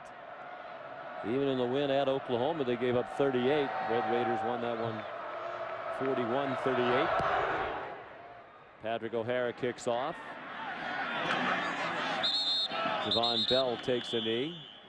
Tommy Tuberville told us that win at Oklahoma last year helped by the fact there was a big storm that came through before the game, delayed the game for a couple of hours. He thought it might have taken a little air out of the Oklahoma team and the crowd. And they went up there and won, and Oklahoma's record 39-game home winning streak. But that was the end of the highlights for the Red Raiders. Injuries and that porous defense led to a miserable end of the year, losing the last 5 by an average of 31 points per game. I'm sure here, Sean, I would kind of play it simple and safe like they're doing. Sedale Foster. Well, maybe now they'll get more aggressive as he's all the way out to the 40-yard line. Frank Shannon, a backup linebacker, made the tackle. The market at the 39, gain of 14, first down, 1 timeout left for Texas Tech, and they do have a kicker with a strong leg, although he'd be kicking into the breeze.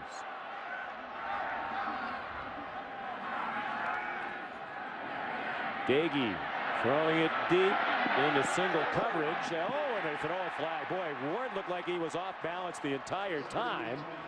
Now maybe it was because of contact with Colvin that we didn't see while we were looking at Dagey. Pass interference. Offense. 15-yard penalty. First down. It's a good call by the official right here. Colvin is in good position. Cutting him off, maintaining his ground, and you see Ward, and I don't blame Ward trying to draw some type of penalty. Officials right on top of that. And now you would think almost certainly the Red Raiders would take a knee.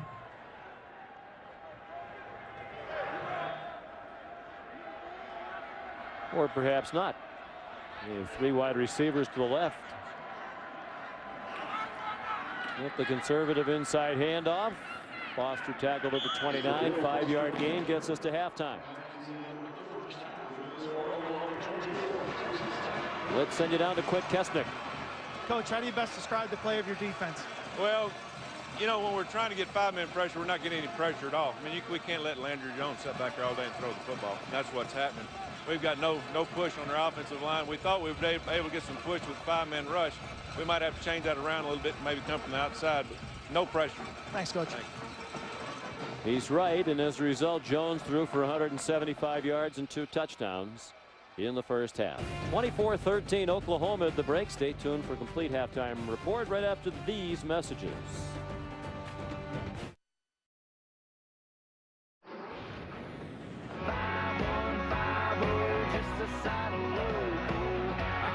Crazy, thinking about you, baby. Just a side. I'm going crazy, think I love you, baby.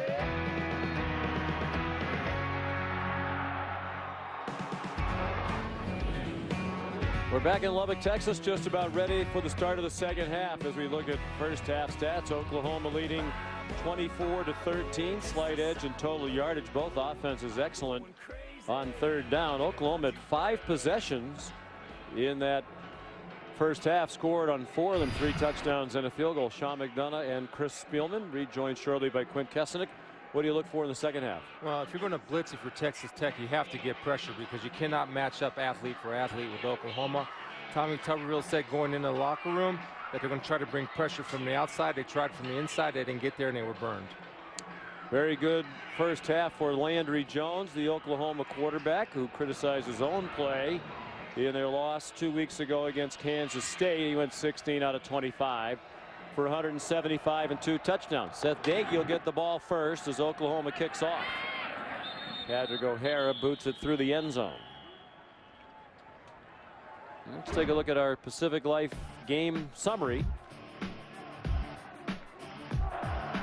He said, very nice start to the day for Landry Jones. He's been patient in the pocket. In the deep ball, he's been delivering on target. And one thing Texas Tech felt that Landry couldn't do on a consistent basis was make throws in tight spots. But he's done that today. Aaron Coleman with a vertical and catching a line drive from short distance. And tremendous interception. Doege slings it, caught by Tyson Williams. 8-yard gain. Gabe Lynn, Julian Wilson combined on the tackle. Doege 17 out of 24 now for 163. He's thrown 2 interceptions. Both of them right at the line of scrimmage. And Mike Stoops put an emphasis on guys getting their hands up, and they've knocked some balls down. And this Doege at 6'1", that's probably a little bit generous. Sadale Foster has a first down with a 5-yard run. Here's Quint Kessenich. Spoke to Oklahoma head coach Bob Stoops. Defensively, he's really happy with his guys. Said we've made them earn every yard. We've given them nothing big, nothing easy. The key in the second half is really to make them go on long, sustained drives. Their chances for a turnover goes through the roof. 4-man rush. Doege throws, incomplete. The general direction of Jay Samaro, but he turned around and looked at one of the other receivers as if to ask where he was. You know, he and Marquez got caught up and tangled in miscommunication. Very unlike this machine-like Texas Tech offense when they're clicking on all cylinders.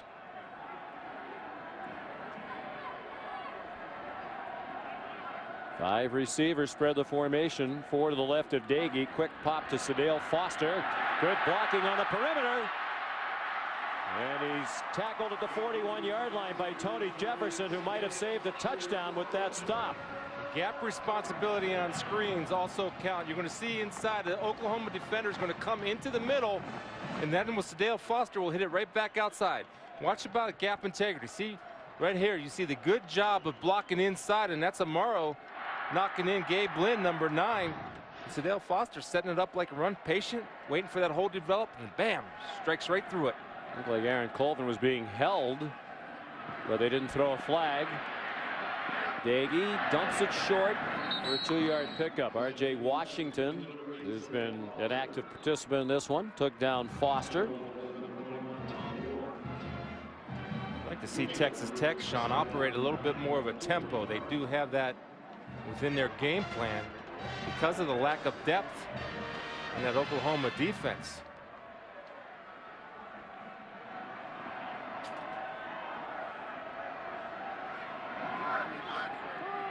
He's pass caught, and again a good tackle in space right away. Alex Torres, his first catch of the day, and Javon Harris, the safety, made the tackle. Good game for Torres against Oklahoma last year. He had 4 balls, 3 of them went for touchdowns. Torres blew up his knee near the end of last year and still working his way back. 3rd down and 5. 6 out of 7 on 3rd down today. Sooners showed blitz but rushed 4. Daigie's pass incomplete over the head of Eric Ward with Aaron Colvin in coverage again. And a decision for Tommy Tuberville. I think you go for it. You have that much trust in your offense, and the matchup they liked was Ward on Colvin, and Colvin has been outstanding today. I don't know if it's the unseasonably cool temperature here today, the temperature in the high 40s, but this crowd has not been particularly loud, given all the build up to this game, and it's going to be a stadium record for attendance.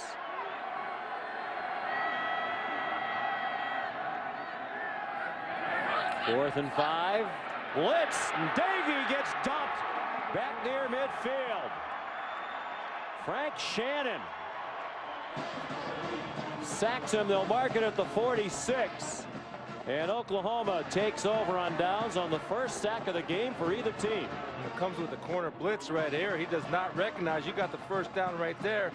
And here's where the pressure comes right from the middle from Frank Shannon. See the corner blitz sneaking late. And you see number 24, Eric Stevens Jr. does not pick up the block because of the lay of the corner. He was confused by the 2 blitzers. He didn't know which one to pick up. As a result, he picked up none of them. Yeah, he made a half-hearted effort to block Shannon, but it was much too late. Out of the pistol. On first down, Damian Williams dumped to the line by DJ Johnson, senior safety from Austin, Texas. The Texas Tech coaches knew the numbers, nation's best defense coming into today, largely a product of who they had played. They were going to be much more severely tested today by Oklahoma, and they have been. And it is the start of 5 consecutive very tough tests for the Red Raiders, starting with today. 5 straight games against teams in the AP top 20. Jones got away and has a receiver. Williams down the near sideline, shoved out of bounds. Inside the 20. What a difference 2 weeks makes. Again, when he struggled against Kansas State, he got out of the pocket and he panicked. This time he stays patient, steps up into the pocket, and makes a nice throw over the top of the outstretched defenders into the hands of Williams, who certainly knows to do with the ball when he gets it. 38-yard play. Big block by Darrell Williams, the right tackle, to keep Gartwan Bush off Landry Jones. Miller slides inside the 15. They'll mark him at the 14. Delvon Simmons, defensive tackle, made the stop. 4 minutes into the second half, Oklahoma trying to break this one open, already leading by 11.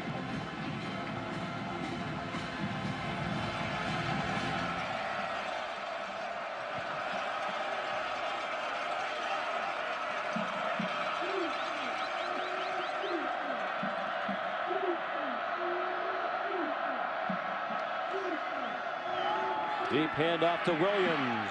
Dances inside the 10. Doesn't go down. Drives toward the end zone. And he's inside the 1-yard line. They'll mark it back closer to the 2. First and goal, Oklahoma. It's just about sustaining and maintaining blocks. Damian Williams gets the ball deep in the backfield, makes cuts on the run, makes people miss. And this is what I like. And this energizes your offensive line. Drive, drive, drive. Fight for every single yard. That's why he's getting the bulk of the carries. Back to Blake Bell at quarterback now for the Sooners. On first and goal from the 2. He's run one in already today. Both fullbacks, Millard and Aaron Ripkowski, on the field. Bell down to the goal line. We're going to mark him short. Gartwan Bush pulled him down. Defensive end from Clute, Texas. Tough formation to stop. He's got a bunch of beef back there. And you have the big fella, 250-some pounds at 6'6". Very difficult formation to stop. A submarine and try the linebackers to top it off. Submarine with the defensive line. Bell follows the block of Millard and goes untouched into the end zone. Touchdown, Oklahoma.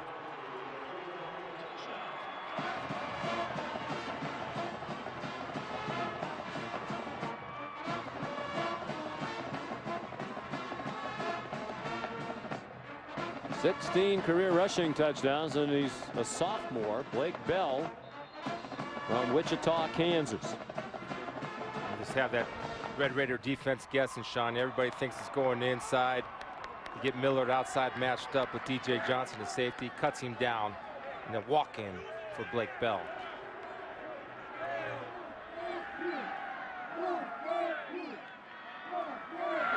Extra point up and good by Michael Honeycutt. And these Sooners have completely taken the sellout crowd out of the game right now. After the defense took over on downs, got the ball back to the offense. 6 plays, 54 yards for a score. You're watching ESPN College Football on ABC, presented by Buffalo Wild Wings.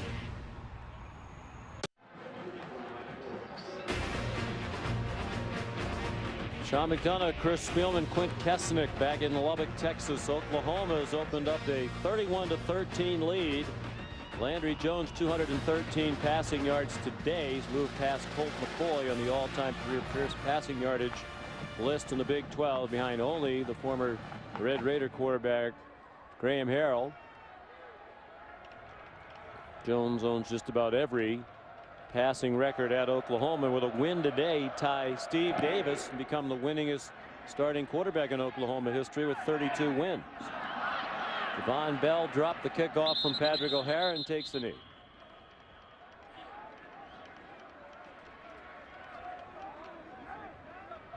Of course, Landry Jones thought about the NFL draft. Would have been a first-round pick, but he had a lot on his plate. Got engaged in June of 2011, got married July 6th of this year to women's basketball player Whitney Hand, now Whitney Jones. Nice young man. We always enjoy our visits with Landry. Deeply religious young man. What I like about him is he's responded to the pressure in a big way on the road in what we thought would be a hostile environment, but it's not. Yeah, crowd very quiet. Of course, some of that has to do with the score right now. They haven't been much of a factor in this game. Darren Moore made the catch. Aaron Colvin chopped him down. You've been encouraging Texas Tech to pick up the tempo, and it looks like they're going to try to here now that they're down by 18 points. Yeah, I think you have to, even to get into some type of rhythm, and there's not a big rotation on that Oklahoma defense. After a 10-yard gain, Daggy floats one over the middle, intercepted again. Javon Harris, he's going to take it all the way. Touchdown, Oklahoma.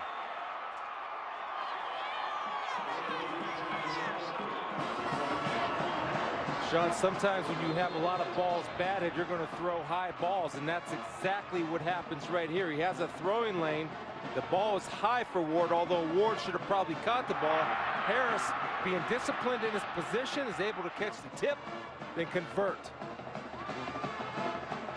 He had the only takeaway by an Oklahoma defender through the first 3 games of the season. Mike Stoops said we need to get more takeaways. They've had 3 interceptions today. That one returned 46 yards for a touchdown. And a rough day for Seth Daggy. He's now thrown 3 interceptions. Honeycutt adds the extra point. 8:40 to go, third quarter. Oklahoma 38, Texas Tech 13.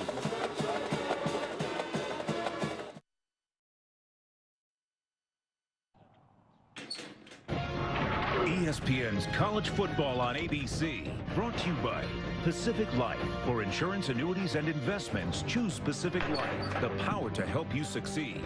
Hyundai. Go online and show your loyalty to your school at HyundaiShowYourLoyalty.com. And Wrangler. Real, comfortable jeans.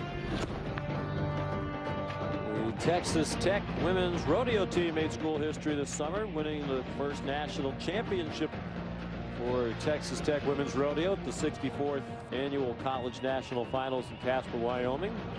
Brought home some nice belt buckles. Guess you don't get a trophy when you win that. You get the belt buckle. I like that. Something practical. Guns up.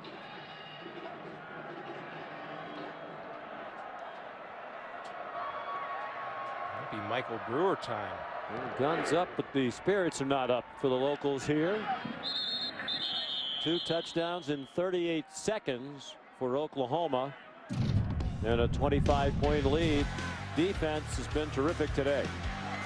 One thing they're doing is they're playing the screen pass. Mike Stoops knew that coming in, Texas Tech was a very good screen team. Then you're creating turnovers. First, a tremendous turnover interception by Coleman. And now you get the touchdown return by Javon Harris. Disciplined defense, slowing this Red Raider offense down. Daggy hands it off inside to Sadale Foster. He gets 3 to the 28-yard line. Frank Shannon made the tackle.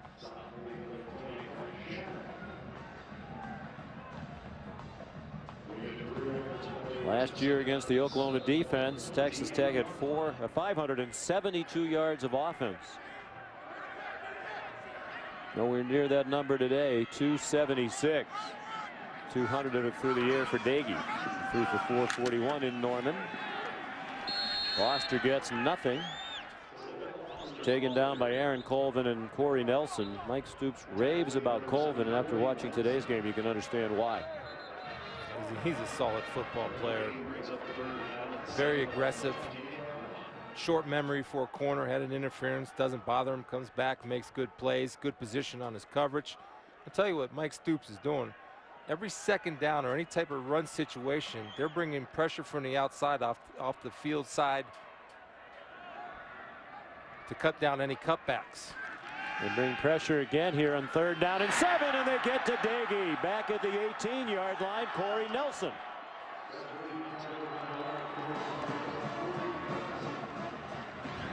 There's no recognition by the wide receivers when the blitz is coming, and Corey Nelson just kind of hides behind, and Foster loses track of him, who he's responsible for. And Daggy is sacked, but also, Sean, that wide receivers aren't creating any separation and they're not getting their heads around, so Daggy's forced to hold the football. Ryan Erksleben punts. First punt today for the junior from Lake Travis, Texas, the son of great punter Russell Erksleben, University of Texas, and he went on to the NFL. Justin Brown, fair catch, 43-yard line. Here's Robert Flores. Hey, Sean, AT&T All-America Player of the Week nominee. How about Mr. Colin Klein? Kansas State quarterback Colin Klein, 4 total touchdowns, 2 through the air, 2 on the ground as Kansas State pulled away from in-state rival Kansas, 56-16 in the Sunflower Showdown. You can text VOTE to get a part of the process. 34763. Results announced Thursday on ESPN. Slap hands, slap hands.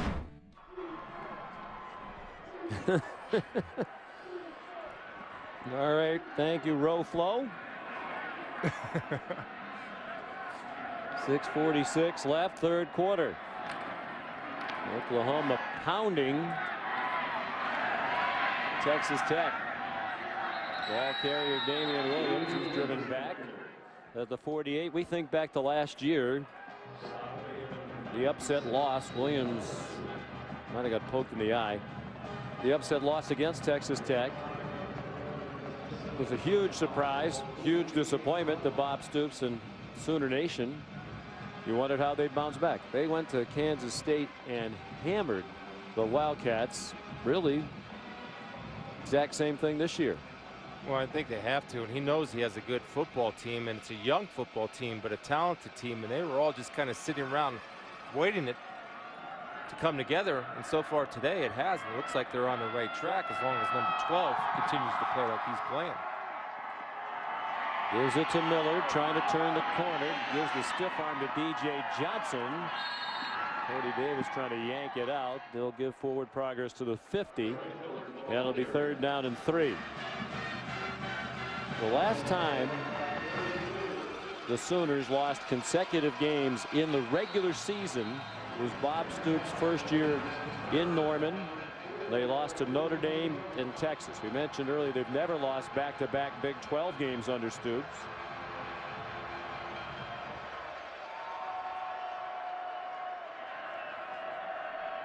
Third down and 3.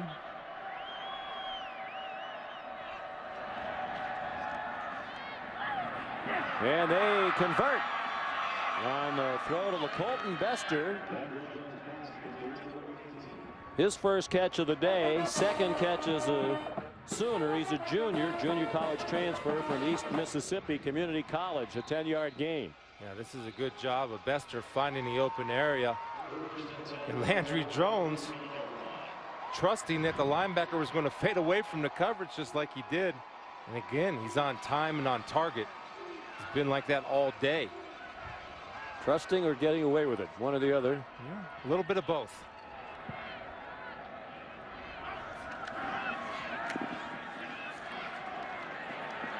Going deep for Kenny Stills, and it's out of bounds.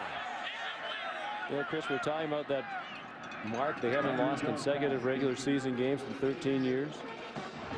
How unusual is that? Last year, you look at Stills, who's clearly out of bounds.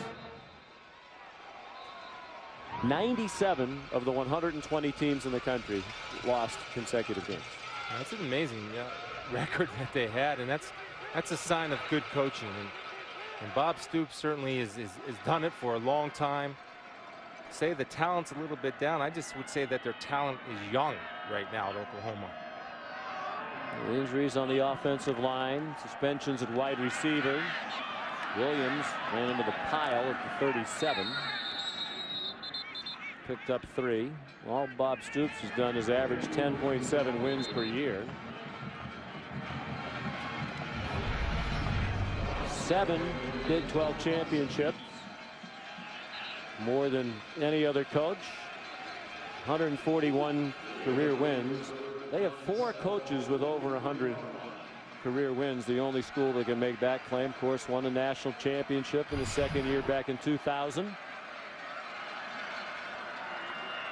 It's amazing, though, when a guy's there a long time. If they have a couple of bad weeks, people tend to say, oh, we got to get a new guy. And he's been there so long and done it so long. Jones throws another first down. The ball comes out after Sterling Shepard had it. And I think he got it back. Had the first down, then lost the ball, then got the ball back. At the 24-yard line, first down Oklahoma. This kind of symbolizes the Raider defense day right here. Opportunity to make a play, get a turnover, get the ball back for your offense. You just can't fall on it. And there's Sterling Shepard not quitting, able to cover up, keep the drive alive. Jack Winbush looked like he had a great opportunity to recover for Texas Tech and did not. 12-yard gain. They move the ball back to the 25. Very few penalties in this game. Movement on the line of scrimmage there. Each team penalized twice so far today. Offside. Defense number 91. Contact in the neutral zone. 5-yard penalty. First down. Kerry Hyder. Fine defensive tackle, their best player in that front 4. Yeah, he's actually a split end in high school. And a pretty good basketball player. Yeah, he was first team All-State in basketball in high school at LBJ in Austin. Looks like he ate a few split ends to get down there to play defensive tackle. He's a good player, active in there. Damian Williams cut down by Hyder. Right at the line of scrimmage. 2.5 minutes to go, third quarter. Oklahoma in command, leading by 25. Mentioned the only program with 4 coaches with 100 wins. And they're way over 100, all 4 of them. Barry Switzer, did you read as I did? Barry Switzer just turned 75 years old. Hard to believe. I can't believe that. No. Actually had a chance to work with Coach Switzer at the Pro Bowl. Interesting guy. Swing pass for Kenny Stills. And the tackle made immediately by Trey Porter. Of course, Barry Switzer also got some attention within the last couple of weeks after that loss about Kansas State. Made some comments in the newspapers in Oklahoma about how the Sooners are just lacking. We talked about this earlier. The big playmakers that they have typically had throughout the year. I think they have them coming on offense. On defense, I would agree with him, but that doesn't mean they're not talented. I just don't know if they have NFL written on them. Normally, the Sooner defenders do. Setting up a screen, and it's in trouble. Damian Williams, it's in bigger trouble now. There's a flag down for an illegal block. He's down for a loss on the play of about 4.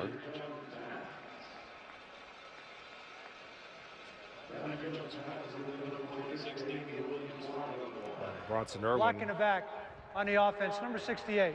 Penalties decline. 4th down. Here's what Barry Switzer said in his own words. Oklahoma isn't good enough on defense to stay competitive this season. They just don't have the talent. We're not as good as we have been. We don't have the Tommy Harrises or Gerald McCoy squatting down there in the middle. When you don't sign any defensive linemen, when you're shut out, you're really in trouble because it really makes you fall off. If you can't play defense, people will beat you. Well, they're playing defense today, so whatever it takes to motivate a team. Michael Honeycutt trying a 42-yarder, and it is good. He is good. And it's 41-13 Oklahoma with under a minute to go in the 3rd quarter here in Lubbock, Texas. About Oklahoma after that loss at home 2 weeks ago to Kansas State. How good are they? They're number 4 in the country in the preseason. How good are they? Well, I don't know if they're a top 10, but I think there's hope now. And anytime you get Landry Jones playing at this level, what they expect him to play at, and young receivers that come around, they're pretty darn good. Defensively, there's still some questions. The only reason why I say that, Sean, they just don't have a lot of depth up front. But they're much improved over the film that I watched against Kansas State. They scored 27 points after it was 14-13. Late in the 2nd quarter. Nice tackle by Frank Shannon on Eric Ward. Great lineup all day long on ESPN, ESPN2, and ABC. Georgia, South Carolina, Nebraska, Ohio State, Florida State, and NC State tonight. That's the team that I have the biggest question on. I did pick them to win the SEC would be Georgia, but giving up that many points to Tennessee, you just don't know.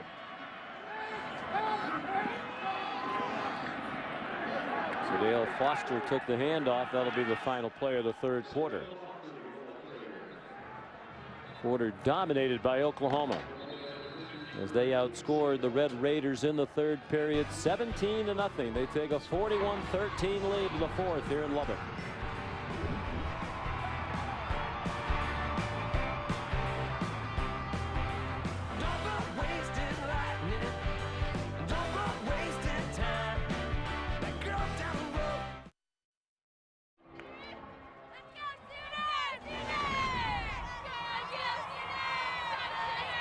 We're back in Lubbock, Texas, heading to the 4th quarter. Oklahoma in command, 41-13. Barring a dramatic turnaround, the Sooners on their way to victory here in Lubbock for the first time since 2003 after 3 straight losses. Another tip ball as Daggie's pass fluttered behind Javon Bell, incomplete after the tip at the line of scrimmage. We knew that would be a problem for Daggie if they were able to get penetration up the middle of the field. And they are, being a shorter quarterback. The Oklahoma Sooners are making a conscientious effort to get their hands up, to get tips. Worked on it in practice, and it's come true to the game.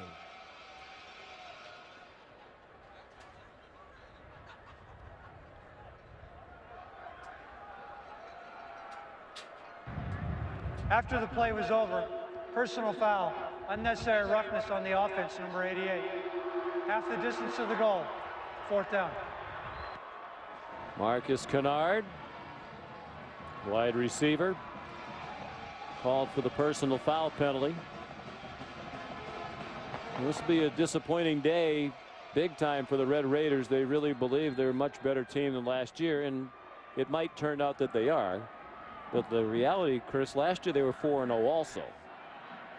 Now the defense looks to be better, but after 41 points with a quarter to go on the board for Oklahoma, you wonder how much better it is.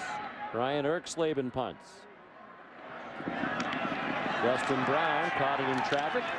Got taken down immediately. Flags fly late. Austin Zuzalik made the tackle. I think they are better, Sean, but they can't hang their heads. During the return, block in the back. Receiving team, number 42. 10-yard penalty. 1st down.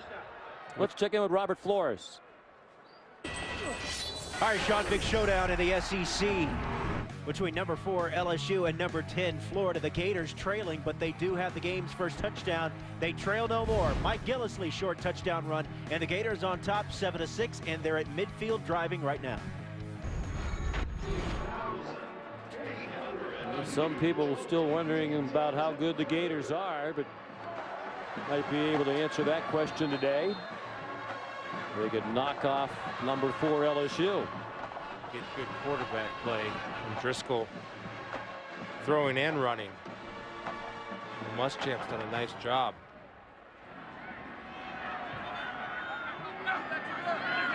First and 10, Oklahoma. Toss back to Damian Williams. Gain of 3 to the 30. Brandon Jackson made the tackle.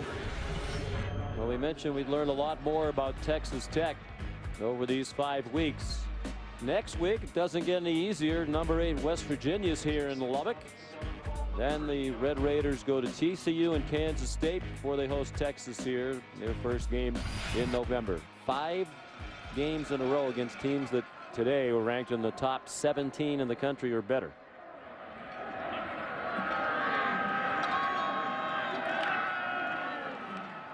Draw to Millard.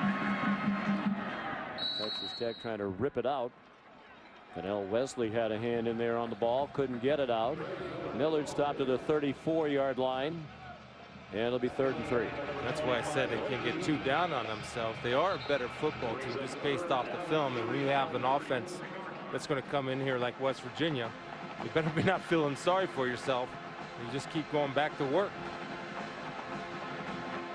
Here's Blake Bell in on 3rd down and 3. He's carried for 2 touchdowns in here in a short yardage situation. Actually, he's going to throw it out of the Belldozer. Not this time. And they chop him down well short of the 1st down marker. Trey Porter took him down. Well, it is a stadium record here today, 60,800. The official attendance. It was the first time they had had an advanced sellout here since 2008. All the tickets were sold as of yesterday. And it's going to be a big disappointment here locally. They were kind of a quiet 60,000, even early on in the game. Yeah. Not really that raucous an atmosphere. Tress Way on the punt to Austin Zuzalik. False start. Offense. Number 42. 5-yard penalty. 4th down. Jesse Paulson guilty of the movement.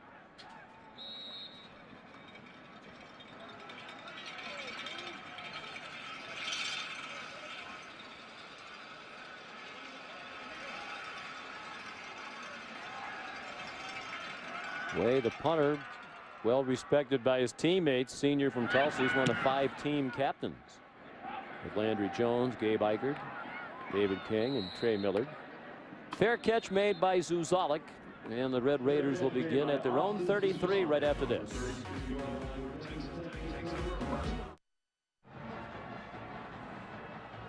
Now there's some great college football action tonight on ESPN at 7 Eastern. Number 5 Georgia, number 6 South Carolina. They've been playing since 1894. Many believe this is the biggest meeting ever. That's at 7 o'clock. And then at 10:30 Eastern time, 23rd ranked Washington And number 2 Oregon college football primetime presented by Hampton Hotels tonight on ESPN and watch ESPN. Waiting to see if Lattimore can get it going. Still shows some effects from that knee injury. Dale Foster broke free from the tackle. Tom Wart spun ahead. Been a bright spot for Texas Tech today. It's Dale Foster. If we implement it into the offense next week, the Mountaineers come to town. Well, they better get their offense going, Texas Tech, between now and next week. As you know, West Virginia is going to put up a bunch of points. Neil Brown going to have to find a way to get the Red Raiders moving on offense.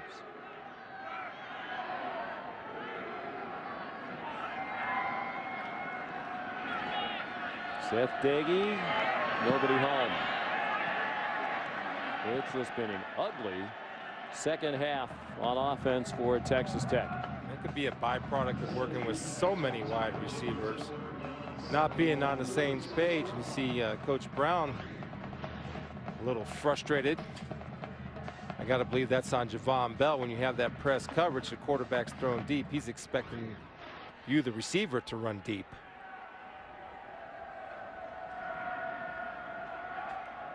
Ron Bell might be the fastest player on their team, according to Tommy Tuberville.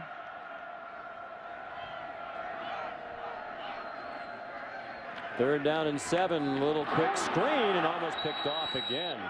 Bounced up in the air after it hit a player, and Corey Nelson had the best shot at it for the Oklahoma defense. You can't run the screen if they're pressing. Julian Wilson is sitting here playing the screen all the way.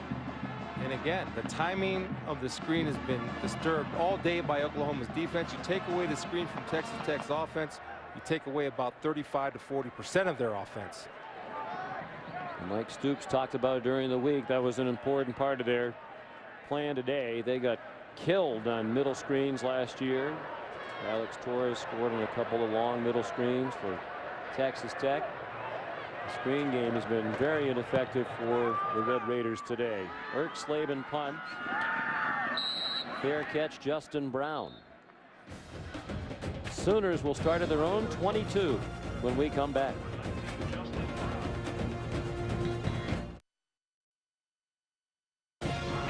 ESPN's College Football on ABC, brought to you by Buffalo Wild Wings, beer, sports, and Chevy. From kickoff to the last yard, Chevy runs deep. Right here in Lubbock, Texas, the Buddy Holly Center, which collects, preserves, and promotes the legacy of one of Lubbock's most famous native sons, Buddy Holly, along with other performing artists and musicians. West Texas, Mass Ryder still with guns up. Pacific Life game summary. 41-13 Oklahoma. Was a tight back and forth game in the early going. Landry Jones doesn't have huge passing numbers, in part because they played it pretty close to the vest and on the ground with the big lead. They've been balanced. He's been solid. Jones still at quarterback. Brennan Clay spins forward out to the 23-yard line. Blake Dees, backup linebacker, made the tackle with help from Cody Davis. Davis, the safety, there's an injured player, and it's Mila Casatati, backup offensive lineman. Cody Davis working toward a master's in management information systems. He got his undergraduate degree with a 3.8, and he has a 4.0 in grad school. Yeah, he's a good football player, Sean. He's maybe had a few off years, started as a true freshman. I know Coach John Lovett challenged him. He's responded to the challenge pretty well this year. He's a tough kid playing hard, and there's Coach Lovett. And while we have a moment, here's Robert Flores. Sean, for the Big 12 to the Pac-12, and Arizona is leading number 18 Stanford. Matt Scott to Terrence Miller. Cardinal had beaten the Wildcats 4 of 5 coming in, but they're trailing at home 48-34. Still plenty of time in the fourth quarter, and the Cardinal are driving. Sean. Rich Rodriguez making an immediate impact there at Arizona. They're still tending to the redshirt freshman Casatati. Now back up on his feet. They're not real deep at the offensive line positions. Mentioned Ben Hayburn, recurring neck problems. He would have been their center. He had to call it a career. Tyler Evans would have been a starter. Out with an ACL. How about this young man, Austin Woods, diagnosed in the spring with Hodgkin's lymphoma. He's been undergoing chemotherapy ever since. And the only time he misses practice on the days he has chemotherapy. We understand he had his last chemotherapy treatment this past Monday. That's amazing to me. And, you know, I understand what chemotherapy can do to the body. And for him to be out here is just a credit to him and the support that he's received from his friends, his family, his teammates, the fans. It's absolutely fascinating that he's even dressed today. They marvel. You know, you sit there, you think you're having a lousy day, and teammates say they look over, it's hot, and then he's out there at practice. He's not complaining. Middle of two-a-days when he's been undergoing chemotherapy. Sterling Shepard couldn't catch it. And just a note on that too, and he had on his wristband, Sean, a little sign that said "Beat Cancer." And October, of course, is Breast Cancer Awareness Month, and while we have a chance, I just want to remind all women out there to schedule a mammogram, do a self-breast exam, stay on top of that. That's how you'll beat it. Early detection. You'll cure it. As many of our viewers know, you lost your wife, Stephanie, after her courageous battle with cancer. She was a great example for so many of how to fight courageously. Great mentor and role model to others who shared the struggle. Ron Neal, the intended receiver, and Bruce Jones is going to be guilty of pass interference. Pass interference, offense, No, number he's not. 13. Penalties decline. 4th down. Offensive pass interference on Neal. So you like to see your true freshman out there and not get intimidated, and it's okay if he's aggressive and gets an interference, especially when the score is 41-13. Now if it's a tight ball game, you're yelling, what are you doing? A blowout like this, you say, good job, way to get aggressive. There's Tress Way. Earlier in the game had a 72-yard punt, his 62nd career punt that traveled 50 yards or more. Most in school history. This wasn't his best. Austin Zuzalik made the fair catch. 10.5 to go in Lubbock. Oklahoma on the road with a big lead.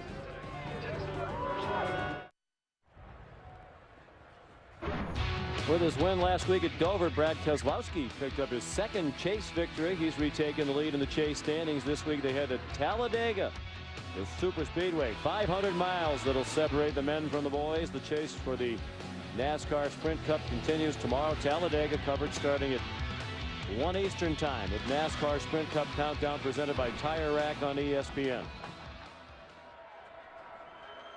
Seth Dagy still at quarterback.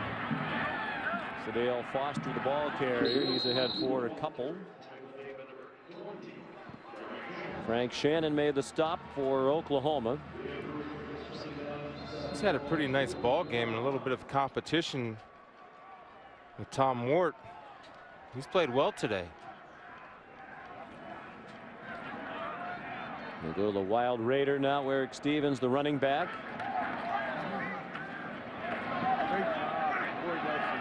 Hard-earned yard. He's driven back. Corey Nelson leading the defense. And here's Quint Kesnick. Sean, as you guys have mentioned, Oklahoma's done a wonderful job defending Texas Tech's screen game. In fact, Mike Stoops coming out of the locker room in the second half, I bumped into him and said, Coach, great job against the screens. He says, Quint, you have no idea how much time we've spent in the last 2 weeks defending the jailbreak screen. And really, when you think about Oklahoma's defense in terms of batted balls, the picks, and the QB pressures, everything the coaching staff mentioned, they've kind of accomplished. And I got to believe there's nothing more rewarding than for a coach to see what they practice. Dagy got planted, and he might be hurt. Pass fell incomplete. He's back up on his feet and apparently all right. coming from your right side right here. Getting the pressure. This is when you can get 4 men. Here's the right side coming off the pressure in the corner is Lindley. First of all, it's a good get off on the ball, and he beats Waddle, one of the top prospects, and he just beats him with speed. But that's what they're starting to develop too here on the Oklahoma defense, is a little bit of depth on the offensive line and getting some game experience. Ryan Ertzleben, another punt. Fair catch made by Justin Brown at the 22-yard line. Let's take a look at today's good hands play, brought to you by Allstate. It's one of the best good hands plays we've seen in a long time. Aaron Colvin with an interception late in the first half. See number 14 right there. Watch the vertical. That is good. That's so hard to do.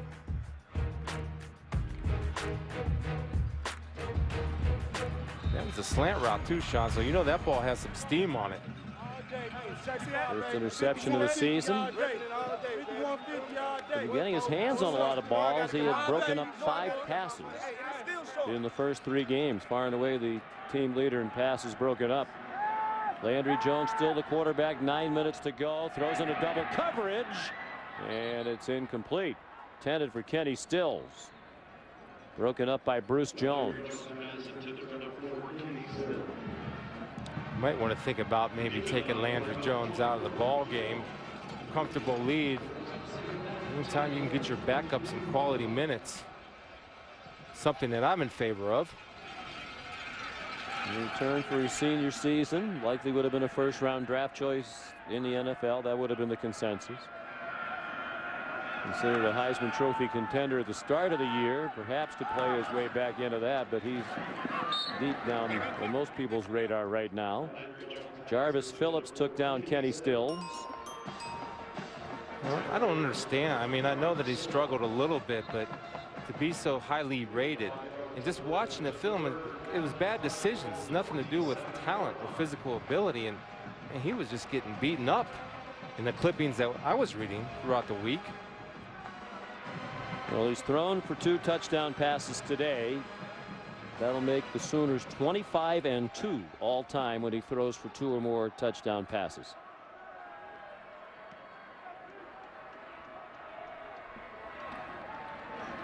On 3rd and 4, first down. Kenny Stills the catch. Cody Davis the tackle. Well, he's the leader in every major passing category at Oklahoma. These are the numbers entering today's play, and with the 2 touchdown passes today and even 100 now for his career.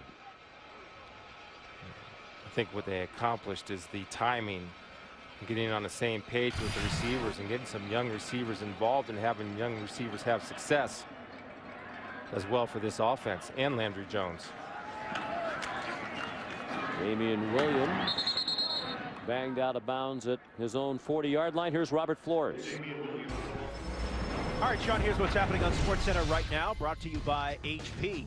Number 10 Florida leading number 4 LSU 14-6 on the strength of 2 touchdowns from Mike Gillislee there in the 4th quarter at the Swamp. Meantime on ESPN, number 15 Clemson has opened things up on Georgia Tech.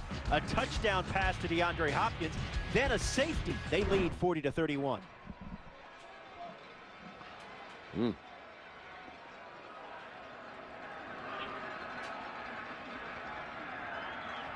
Second and 7, Oklahoma. Jones, another completion to Stills, who is at the 50 before he retreated. They're going to mark him at the 49-yard line. First down. Jarvis Phillips made the tackle. It's like target practice right now. Another thing to be encouraged if you follow Oklahoma has been solid protection from that young offensive line. Really good. 6 catches today for Stills for just 38 yards. He came in averaging 100 yards receiving per game over their first 3. Had 2 100-yard receiving games in their first 3. Jones into traffic. You surprised they're throwing on virtually every down here with this big a lead in the middle of the fourth quarter? Yeah, I am. And I'm surprised that Landry Jones is still in the game. And I can understand trying to still work on the timing, and maybe because they've only played 3 games, but I also understand the importance of getting your backup some quality reps.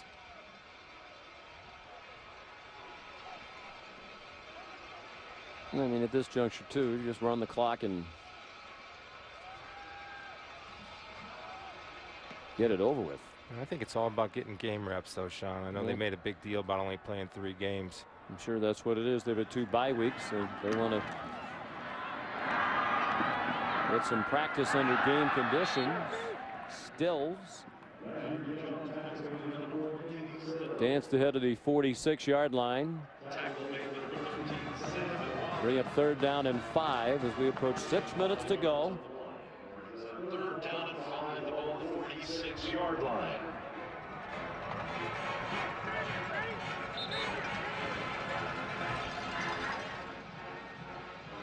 And this is a win Oklahoma had to have. They hadn't been 0-2, haven't been in the Big 12 since 1998. And if you go 0-2 in this league with as many good teams as there are, West Virginia and Texas are going to play tonight. Kansas State, another win today. TCU, West Virginia, Baylor. 0-2 would have been perhaps an impossible hole to dig out of. 4th and 5, and they're going to punt. Here's a look at the standings with the K-State win already today over Kansas. Well, you look at that schedule and the teams.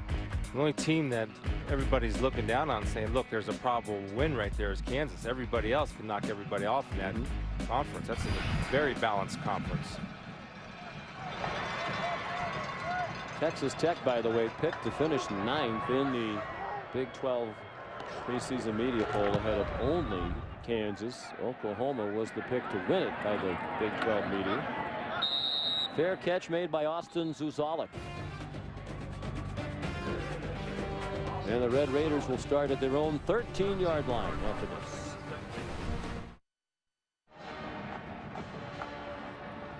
This Wednesday on ABC, don't miss the riveting new drama Nashville. When you're the queen of the charts, there's always someone looking to replace you. From the writer of Thelma and Louise, the drama begins Wednesday at 10, 9 Central on ABC. Oh, I know that feeling. Michael Brewer is in at quarterback now, the redshirt freshman. And his pass right on target to Javon Bell, and the speedy Bell out to midfield, shoved out by Jesse Paulson. There's Brewer out of Lake Travis, Texas.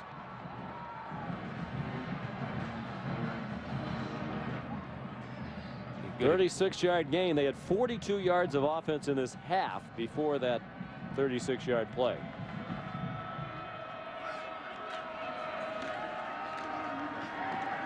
Eric Stevens, nothing doing.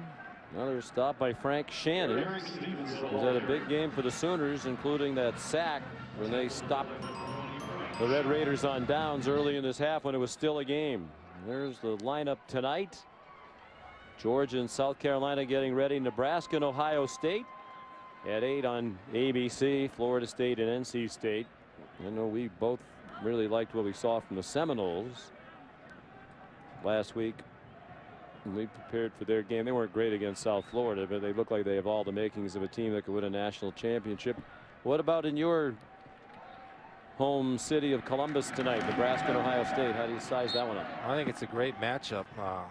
Both evenly matched teams, similar teams when you talk about the quarterbacks and Braxton Miller and Taylor Martinez. And the thing I found interesting, Bo Pelini, you know him, I know him. He's a fierce competitor, and all week he's been saying, oh, it's not a big deal for me to go back to Columbus. It is.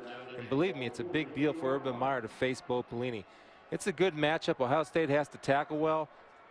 Improvement against Michigan State, and for Nebraska, protect the football and let Taylor Martinez be effective throwing it. Yeah, it's interesting.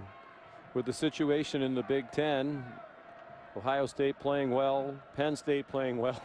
Yeah, I know. And it really doesn't matter all that much relative to Big Ten championship game. Darren Moore makes the catch. Good throw by Brewer. delighting the dozens of Red Raider fans who are still here. First down after a 26-yard gain. How many dozens are left? Well, let's count. It wouldn't be hard. I don't know if I've ever done a game where they set a stadium record crowd earlier in the day. At the end of the game, you could count the number of people who are there. Brewers throw off the hands of Darren Moore. And incomplete. Working on the true freshman, number 27, Gary Simon from St. Petersburg, Florida. Coming all the way to Oklahoma.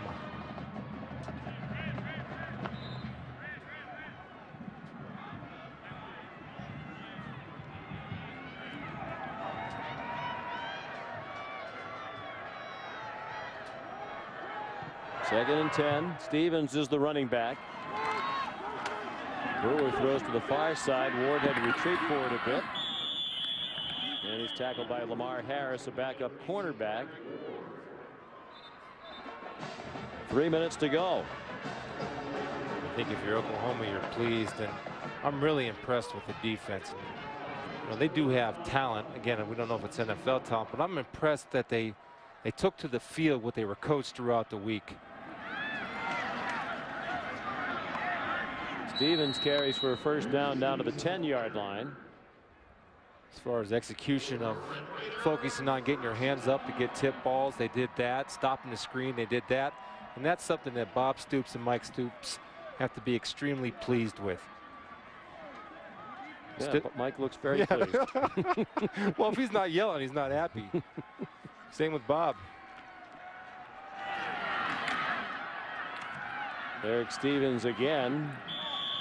Down near the 7-yard line. Mike Shannon made the tackle. Well, Mike Stoops, known as a very fiery guy. Some people didn't like his demeanor on the sideline when he was the head coach at Arizona, frequently yelling at somebody. You talk to him away from game day. Oh, it's great. Just a delightful guy. That's just how they're built. And his brother last week on the defenses for Florida State. Yeah, Mark Stoops, he'll be the next in the family to get a head coaching job, you would think.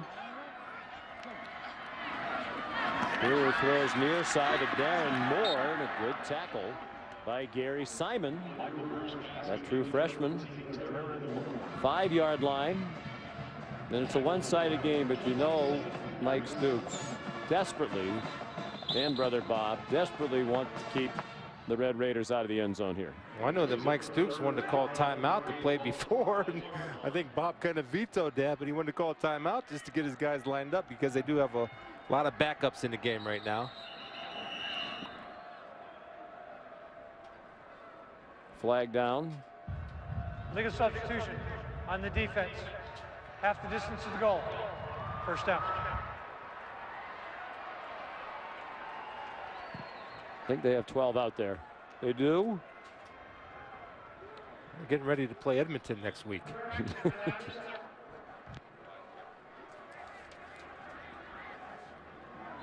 Cass Everett taken out of the game.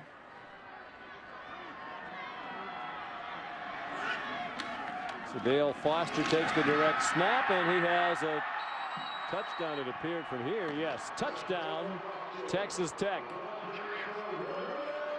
Their first score of the second half.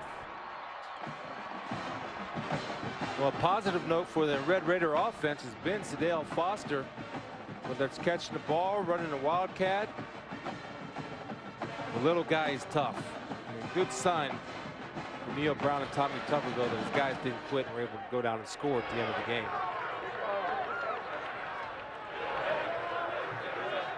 Michael Brewer off the bench to lead the Red Raiders on an 86-yard scoring drive. Ryan Buston adds the extra point.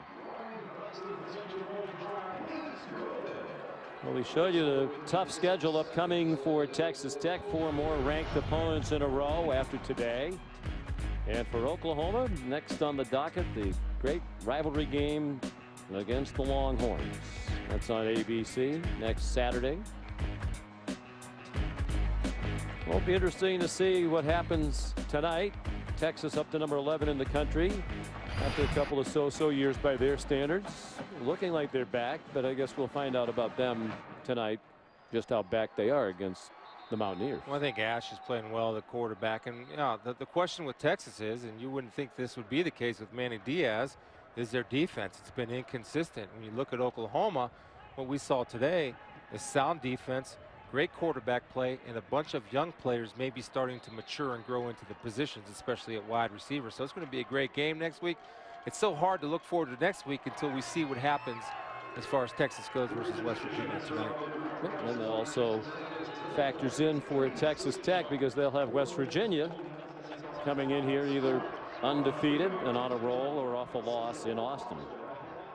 Told a lot of West Virginia fans made plans to come down, go to Austin, and then stay in the great state of Texas for the week and come up here to Lubbock. They are passionate. Yes, they are. Kramer Fife's kickoff through the back of the end zone. So Landry Jones and the Sooners seemingly back on track. Pretty solid performance on both sides of the football. It's got to be a big relief for Landry. Maybe question yourself a little bit. He even said he wasn't playing up to what he's capable of playing, and to come out and do it against at the time. Now, a lot of people had a parentheses or quotes around that, the #1 total defense in the country, but still to do it under pressure is a good sign for the Sooners. And Landry Jones, good kid, good football player. And protected the ball today, no turnovers. Blake Bell is in there for the final minute.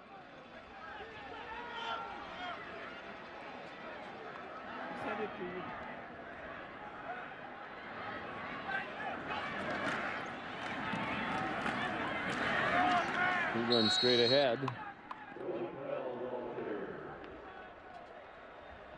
Would you believe me if I told you that the total yardage in this game is only 8 yards difference between the two teams? 369 for Oklahoma and 361. Well, now 374 with that play.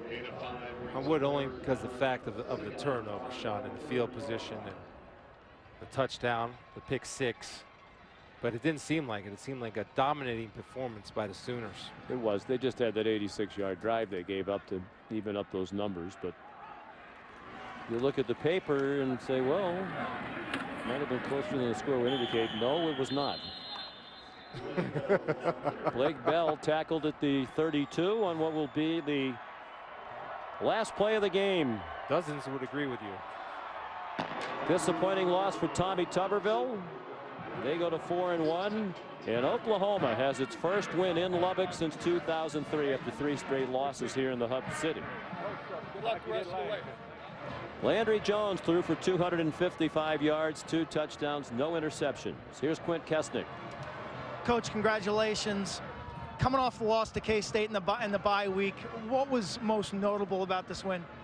Well, all along, the guys have had great attitude. Our guys have worked hard. They played hard in the K-State game. We made a couple of unusual mistakes where there's a 14-point swing there, and you can't make it up against a good team.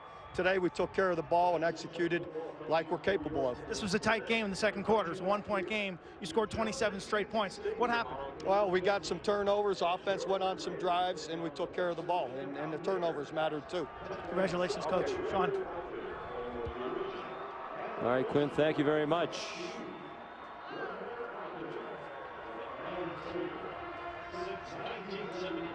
Oklahoma 3-1 and 1-1 in conference, so they keep themselves in contention in the Big 12. Wouldn't have been out of it, but realistically it would have been a huge mountain to climb with a loss today. Big game tonight against West Virginia and Texas. Final score here today, 41-20. Sure to tune in to ABC tonight, 8 Eastern time. Nebraska and Ohio State, 21 versus 12. Now let's head to the studio. Here's the postgame report.